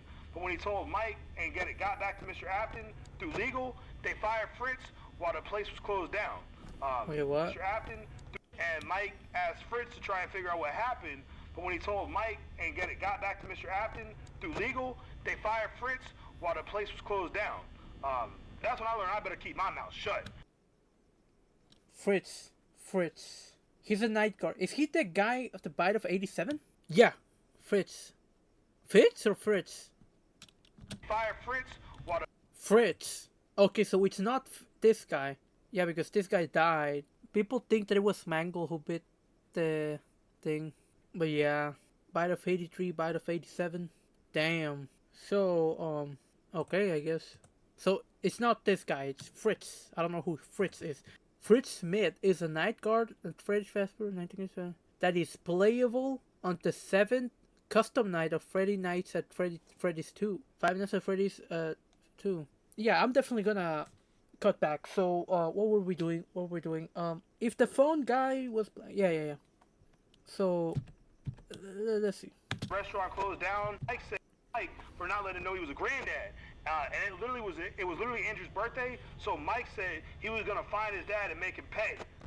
Unfortunately, the restaurant closed down that weekend, and Mike asked Fritz to try and figure out what happened. But when he told Mike and got back to Mr. Afton through legal, they fired Fritz while the place was closed down. That's when I learned I better keep my mouth shut. Anyways, Mr. E basically hated the Afton family in its entirety because Mr. Afton murdered his daughter, and Mr. E thought Mike knew about it. The real reason Mike cut his pops off is because, like I said, Mr. Afton was really abusive to Mike's little bro and got Mike's little sis Mark too. Now, see, I completely understand because to me, my brothers are my dogs for real, and I wouldn't want anything to happen to them. And my sisters are the most precious people on earth after my wife. So it's up for anybody who took both away. Mr. Afton knew it was up for him too, and he made sure because Mike and I are very similar. And that's why he knew it was up for him too, and he made sure because Mike and I are very similar. Mr. Afton knew it was up for him too, and he made sure because Mike and I are very similar, and that's why he and I got along. And Mike always talked about hunting down his father and making him pay for what he did to his younger siblings, like and his son. Yeah, man, it's a trip. I wish I could have told you sooner, but wait, hold up a sec. Yes, we are. Honeysuckle. Who am I talking to this late? It's Zeke. He's at Freddy's. Yeah, I only had to record 4 messages, but the ones after 4 aren't as heavily reviewed, so I can be a little bit more candid. But the ones after 4 aren't. Oh, so the ones after 4 aren't heavily reviewed. Okay, so that makes sense why night 5 and night 6, why night 5 feels kind of aren't as reviews.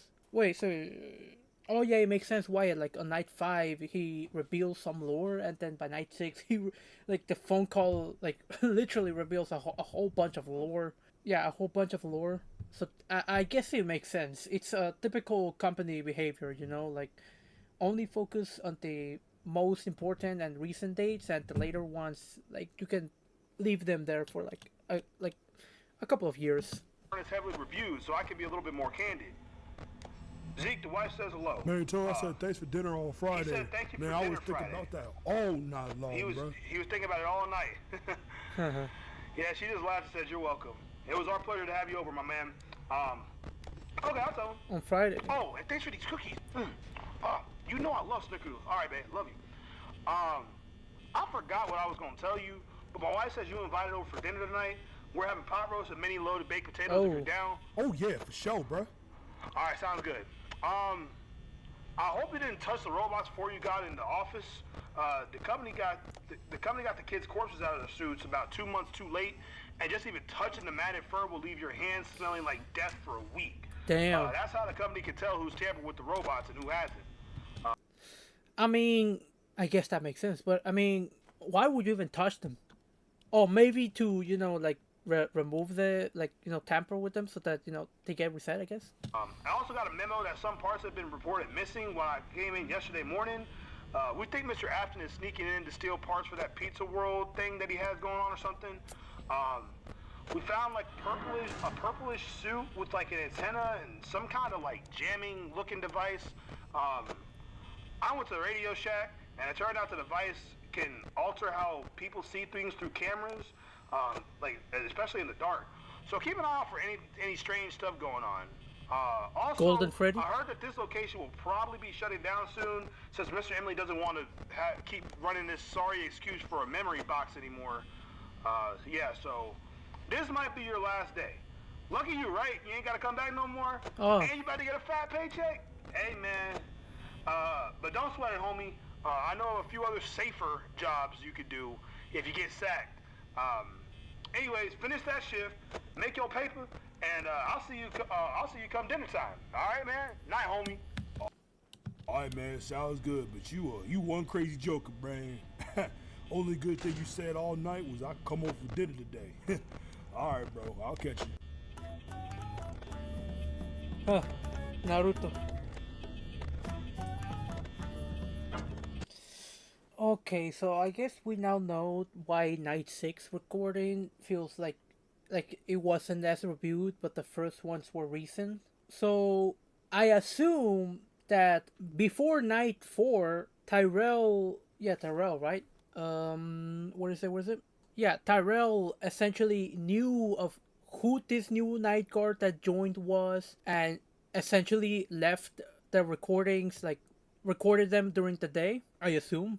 Like, makes sense, right? So recording them during the day, and so that would explain why, like the whole like being at the house and everything. So obviously the first night was recorded beforehand, then the second night was recorded probably the first day, and then after that. But he must have, like, Tyrell must have some way of knowing that Zeke is still alive, and somehow get along with, like, get a good vibe, get a good vibe check and a good impression from Zeke, enough to be able to to go and save him on night 4, right? Because literally, like, so far until night 4, like, it was just Tyrell japping. Like, that was it, just Tyrell japping, and that's about it. There was no previous interaction between Tyrell and Zeke. It was only until night 4 where everything popped off and came off, and then I think night 5 was like, I guess Tyrell told the guy, bro, you better quit, but he didn't. And so I think on night 5 we finally started having 6 boys, I believe. 6 boys debuted on night 5, I believe. Yeah, on night 5, and then on night 6, yeah.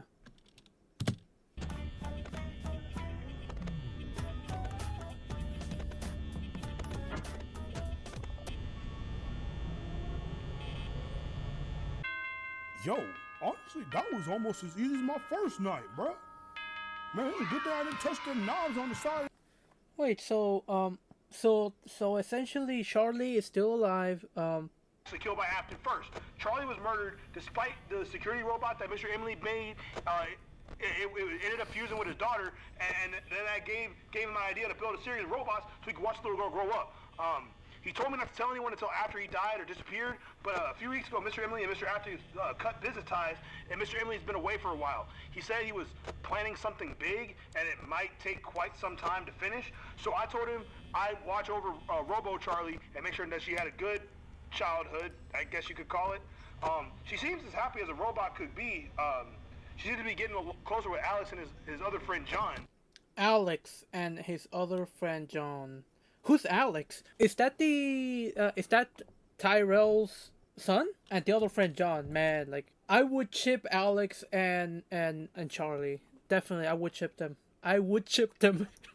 But John, who the fuck is John, bro? Like, he's definitely gonna be their wingman.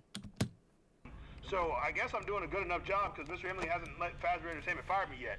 I also found out from Mr. Emily that the reason Mike never got to hear my calls. Okay, so that weird. Calls that were way more helpful than Ralph's is because Mike was actually Mr. Afton's son. Okay, so the reason So in short, the reason Mike never heard Tyrell's phone calls was because Mr. Afton knew how Tyrell was up and definitely didn't want. And I knew that Tyrell and Mike got along, but definitely did not want.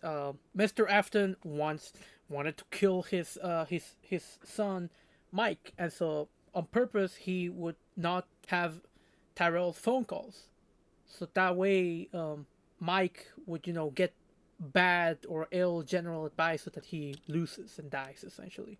That's what Mr. Afton was hoping to happen, but obviously it did not happen. Right. My turn. All right, so then we go to the ending.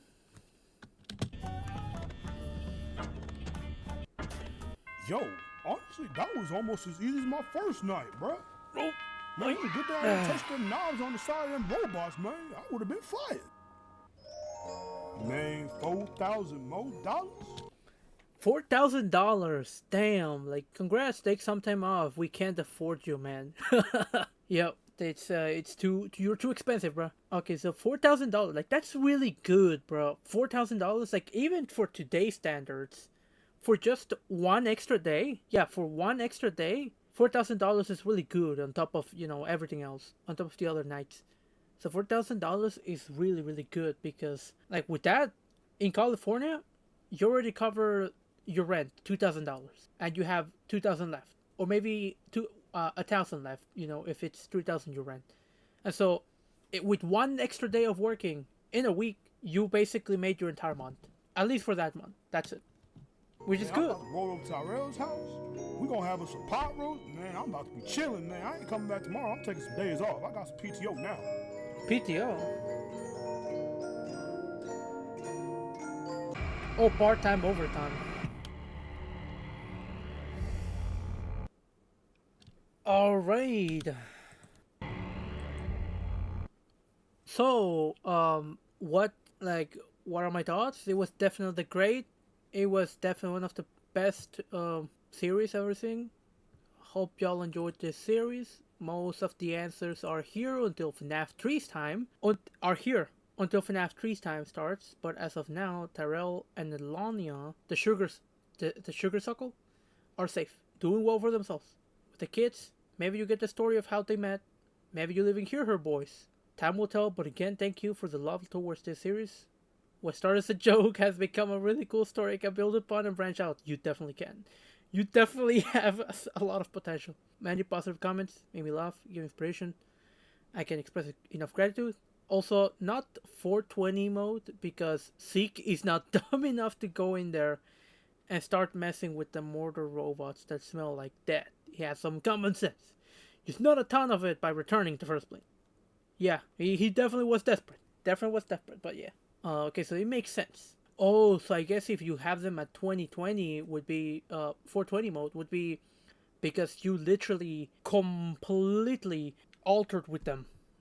Only with this one, so be like if you were lucky, they should have reset it by now. And if you're not lucky, then that means the ghosts are really really crazy and they really want to kill you.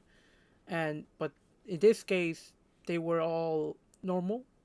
They reset. So yeah, that's cool. So yeah, Andrew being in Afton is insane. And Andrew died then. So wait, so that's the thing.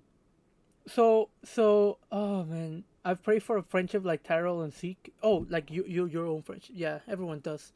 The one thing that I really don't know is the one thing I really like. So Andrew is an Afton. So Andrew is an Afton. So basically, the whole friendship, everything, it's like so I gotta look at night 6. Like I really have to look at night 6. Like I really do. So wait, oh wait, he replied. Damn. I can answer a couple of questions. Oh damn, bro! I didn't know. Okay, so we're getting some juicy details here. Okay, I can answer a couple of questions. T the blood is saying, T the blood.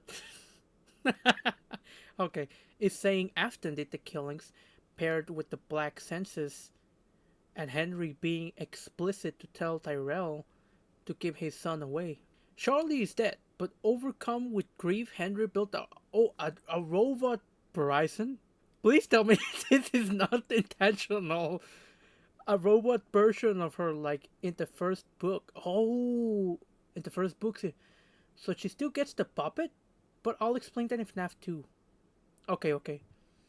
Also, all the first calls, if the night were more recorded, also all the first calls of the night were more recorded, but were recorded in a way to discourage the guard coming back and to build a more friendly, recorded in the way to discourage the guard coming back and to build a more friendly relationship through the calls. Also, Tyrell is getting paid like 100 extra bucks every weekend the robot works because it looks like him and follows his employees' punch courtesy of Henry.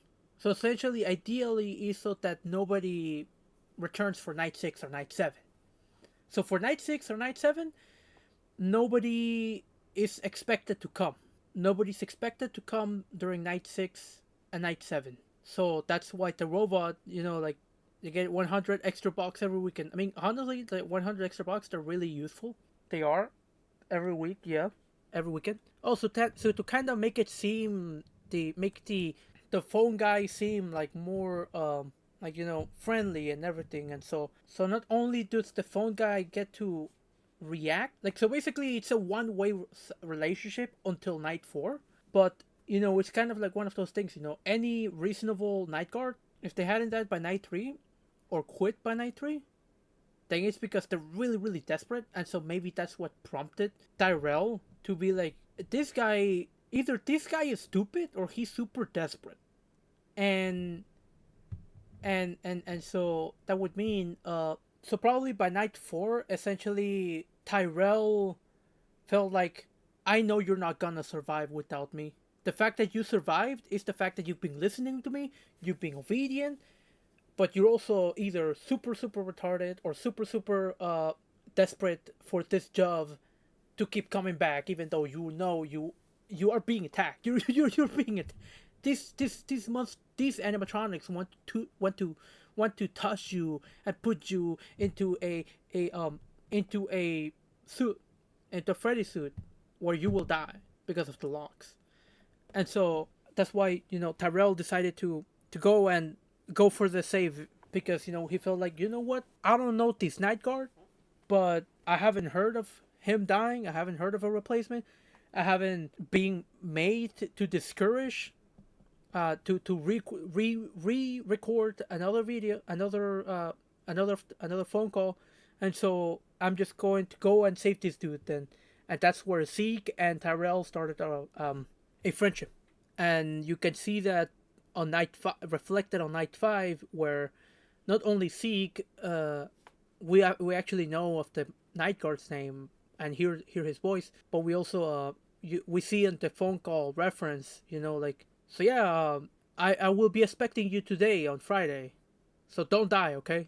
So basically that's what happened. So yeah, like night 4 was like, so yeah, like tomorrow after you're done, or just tonight, come to the night, come to the thing. And then on night 5 it was like, okay, so if you are listening to this, it means that you essentially did not listen to me and still returned for night 5, and so don't die, because you're gonna make my my honeysuckle Alania super sad, and I don't want that. So you better not die. Please come. And so that's literally what happened. So the first nights, night 1 through until night 3, they were all pre-recorded.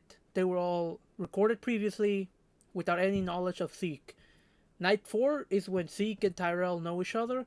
And then on night 6, night 6 was an old phone call that either A, did not get re-recorded because it is the only recording in which Mr. Emily can hear, what he wanted. He can hear the favor that he asked of Tyrell, or because they just overlook night 6 and night 7 because it's ultimately just a robot who ends up doing it anyways. And so, and then on night 7, it was actually like, it's a pre-recorded one as well. And then on night the second calls, the like the post call on for night 7 was like an actual real live call, kind of like the same with night 4, where it's like, okay, so I'm seeing that I'm seeing on the cameras. Oh, so basically it shows. No, wait. So there it was a one-sided interaction through the cameras, but all this time, Tyrell had access to the camera footage, live camera footage of the night guard, so of Zeke, so he could see what Zeke was doing and everything. And maybe there could have been like like Zeke just talking like maybe off camera, like not in the recordings, like in the actual videos, but Zeke would be talking I guess to the camera that would be recording him, so that there could be some sort of inter like communication between Zeke and Tyrell. So yeah, and what else? Robot Charlie or something. So essentially, Charlie is dead. She's dead. She's the puppet. But Henry Emily built a robot version of Charlie with the same memories. That's really impressive. So what's the camera saying about? What's the good thing gonna say?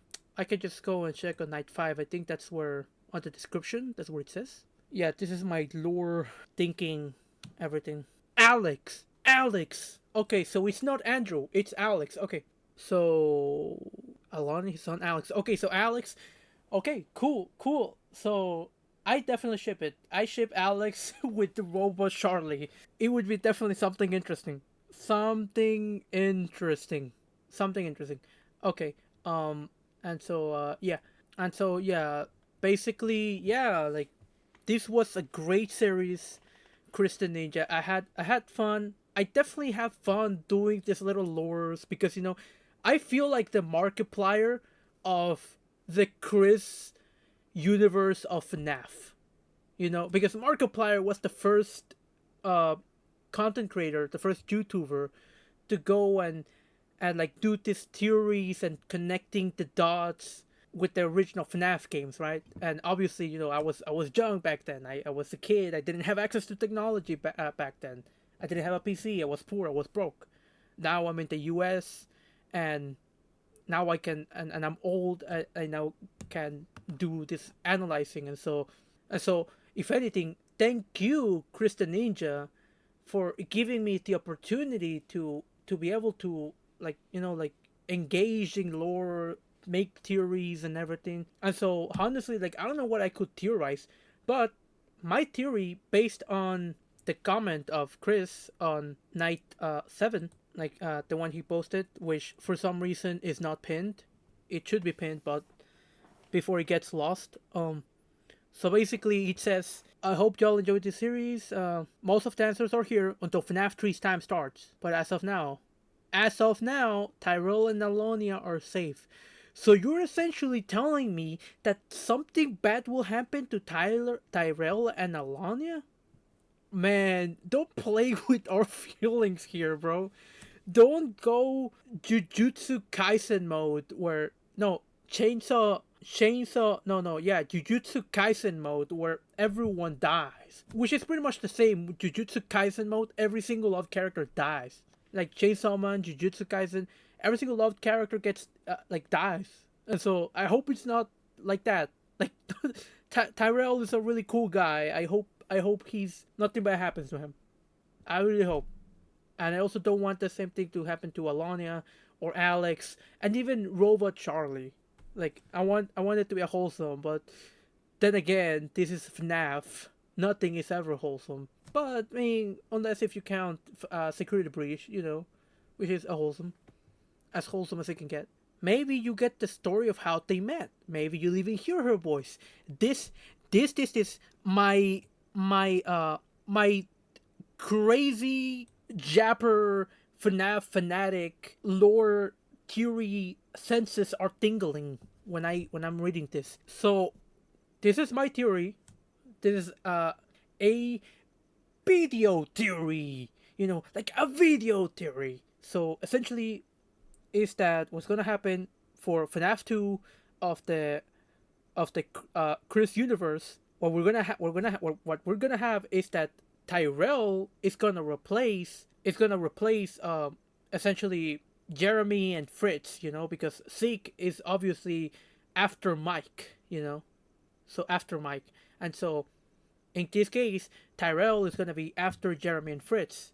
And the phone guy is actually gonna be a phone girl, being Alanya. And then those two are gonna talk and everything, and in a moment and in a fashion similar to Night 4, Alanya comes to the rescue for Tyrell. They both fall in love, and boom, you have Alex being born. But that will come into a conflict in the lore, which would be, because everyone knows that Charlie died before FNAF 2 started.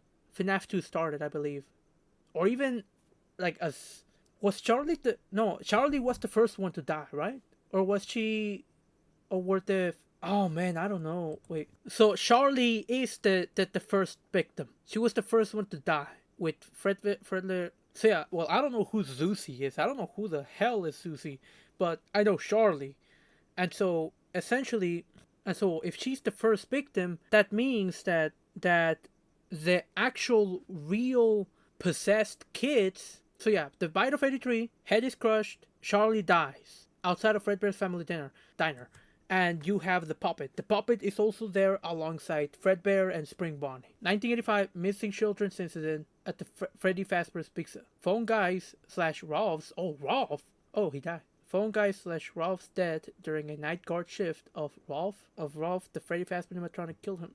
At the Freddy Fazbear's Pizza kitchen, as can be heard during a phone message he left. Ooh, shit. Made during set attack. Oh, and so essentially, wait, no, but this doesn't make sense. This doesn't make sense because when the Freddy Fazbear's Pizza happens, like the 1987, childrens, where plaintiffs are killed and 87 happens. Everyone knows that FNAF 2 happens before FNAF 1, and so the actual thing here that happens, where we have where we play as Mike Smith, it would be or Mike Schmidt or whatever. It would be after 87, right? Like that's as far as what I would as to what I would assume, because following FNAF 1 comes FNAF 3. Yeah, following FNAF 1 comes FNAF 3 in the lore canon, right? And also because like I don't know, man. Well, I mean, given that it actually does happen, like technically, right, canon-wise, FNAF 3 does happen in 2023, then I guess it does make sense whether 85 or 87, like FNAF 1 happens before or after, like it would be kind of irrelevant. But everyone, like in the canon-wise, everyone knows that FNAF 2 is a prequel. It is, with the actual original 5 missing children being the Withered. The Withered would be the original missing children. The Withered, with the extra kids being killed being on the toy animatronics. And so because like you can have Alex, and so going back with the Chris universe, you can have Alex be born during FNAF 2, and then be able to be friends with Robot Charlie, because Robot Charlie would have been created. Oh, but as the guy, as Chris replied to my comment. No, not in my comment, but as shit. I don't know, man. I'm so lost, bro. I am so lost. Damn, I am literally making this video longer by me just not knowing how to figure out and piece the things together. Damn. Also, Jeremy was alive. Wow. Missing children citizen. Various children disappeared. At Freddy Fazbear makes a pizza bliss. Okay, so it's clear in the Fazbear, like even within the FNAF series, the games are their own universe, the books are their own universe, and the movies are their own universe, their own stories and everything, their own characters, and so yeah, what Chris is literally doing is not too different than what the actual FNAF series has been doing. So, man, I don't know. So we have 1983. Hello? What? Oh, okay. So, from the most recent. Oh, no. No, yeah, it does make sense. Secret of the Mimic is literally so far the first game in the whole damn series. Set in 1979, game explores early experiments with animatronics, Edwin Murray's inventions, predating the opening of the Freddy Fazbear's Pizza. FNAF 4, with 1983, focusing on the crying child and his fear of animatronics' bedroom. Yeah, and then FNAF 2. Yep, I was right.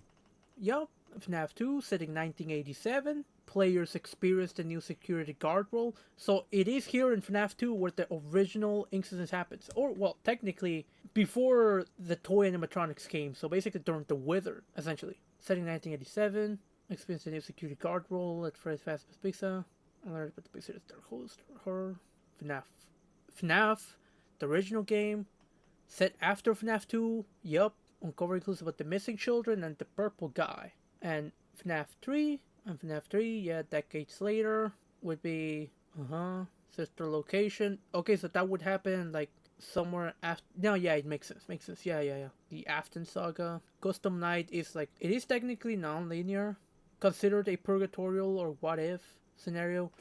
Many people consider Custom Night to be essentially where Cassidy and Afton are essentially there until eternity. But obviously, that would be problematic with, what about Help Wanted? Mr. Afton basically transferred his own spirit into the virtual reality realm. So essentially, Ultimate Custom Night, the whole purgatory thing is a what if scenario. It's not the canon one because Help Wanted is what actually follows. So essentially, after the whole burning, someone found the body of Mr. Afton and decided to put it on the virtual reality, and Mr. Afton regained consciousness. So essentially, you could technically say that Custom Night was a purgatory, and but after it was purgatory, but after it was a purgatory where Cassidy would mess around with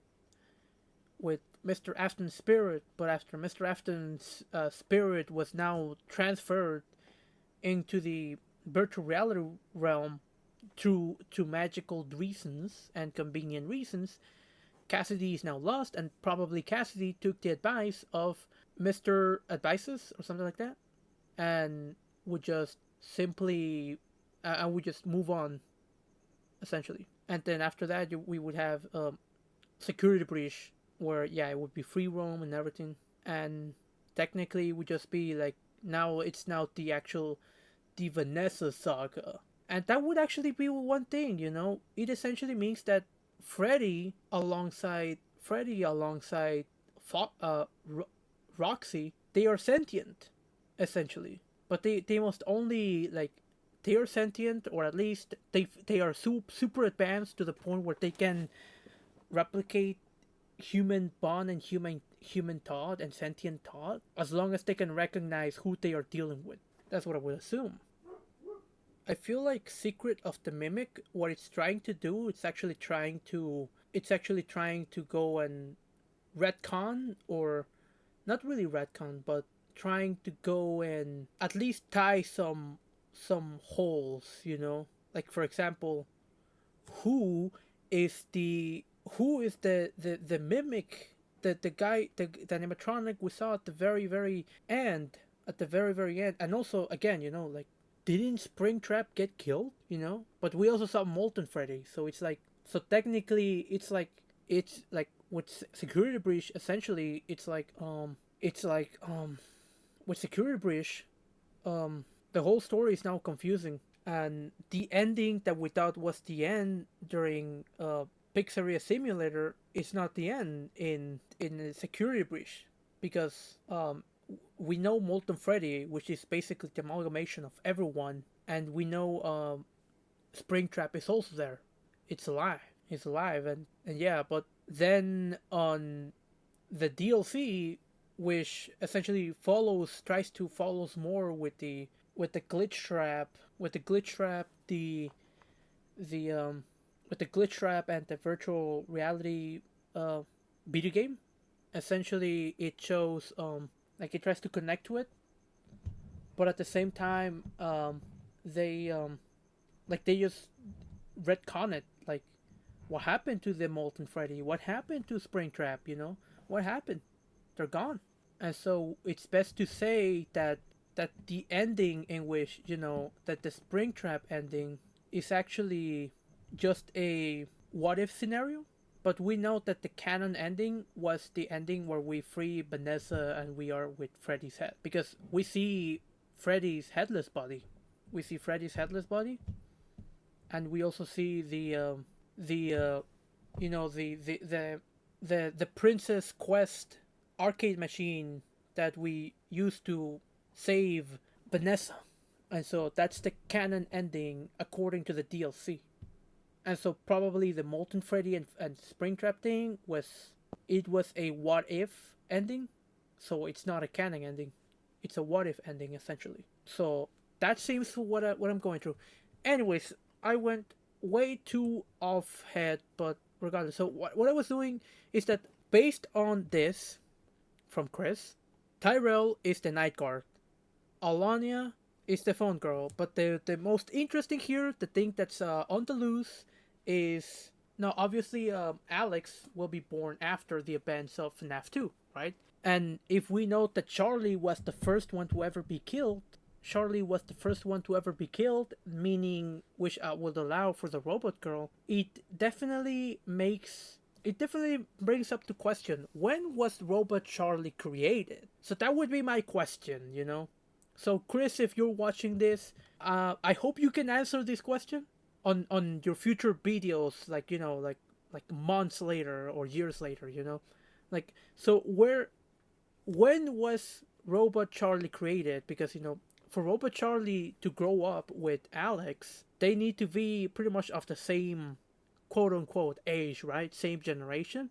And so Robot Charlie, so Charlie can, like, Charlie could have been killed at the very beginning, just like in the canon, or Charlie could have been killed recently, like within FNAF 2, or something. But canon wise, Charlie's the first one to die. And so for Robot Charlie to be created, then then it would essentially mean that it would need to happen, yeah, during FNAF 2, like, or after FNAF 2, when Tyrell and Elania have Alex, when Alex would be born and then grow up, so that way he can grow up alongside alongside Robo Charlie. And also, here's this other thing that I find it interesting. So does that mean that Robo Charlie is technically stuck in time, where she never ages? So, like, Robo Charlie would never age? Because that would be really interesting. And maybe it might explain. That would be really interesting because, like, on one hand, like, yeah, being robot explains why she doesn't bleed. But I don't think Alex has ever questioned if Charlie is older than him. Because that would actually make more sense, right? But then again, like, that's the thing, once Alex will end up growing up. But what about Charlie? Is she essentially stuck in a child form? Or will she be able to age due to, I mean, again, like, this is the world of FNAF where ghosts possess and demons. So I would not be surprised if, Charlie can also age. And if Charlie can age, then that means that Robo Charlie was created at about the same time. Alex was born, so that they could be of the same generation. That's my theory as to what's going to happen. And it would also mean that after the events of FNAF 2, Fritz would be fired, and it would mainly be because of the events of FNAF 2. So technically, Tyrell would be essentially the night guard after Fritz, and so would be after Fritz. So that's the thing, you're clearly moving some things around and not sticking with the canon, which I find it interesting. I think it's kind of cool. You're definitely being creative, because Fritz was technically fired on night 7 of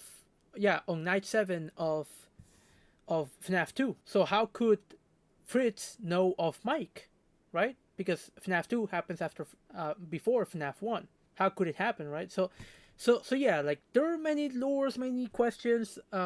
again, it was great. It was a great series.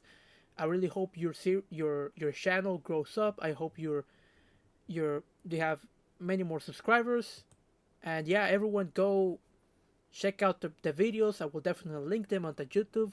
I will definitely obviously provide the a link to the channel. I will everyone needs to go and support this guy. Two reasons.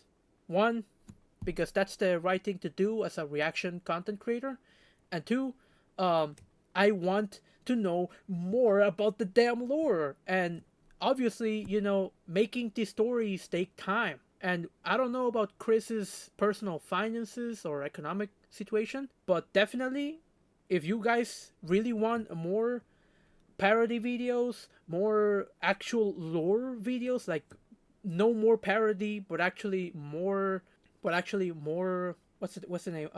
More actually lore, more like serious, mature content, like mature stories, interesting stories, psychological stories. Like you guys gotta support him, because it is through YouTube that plenty of us people, average, ordinary humans, are will be able to be creative and express or imagination. Because if the content can grow, the channel can grow, and we can monetize the videos, we'll be able to play, we'll be able to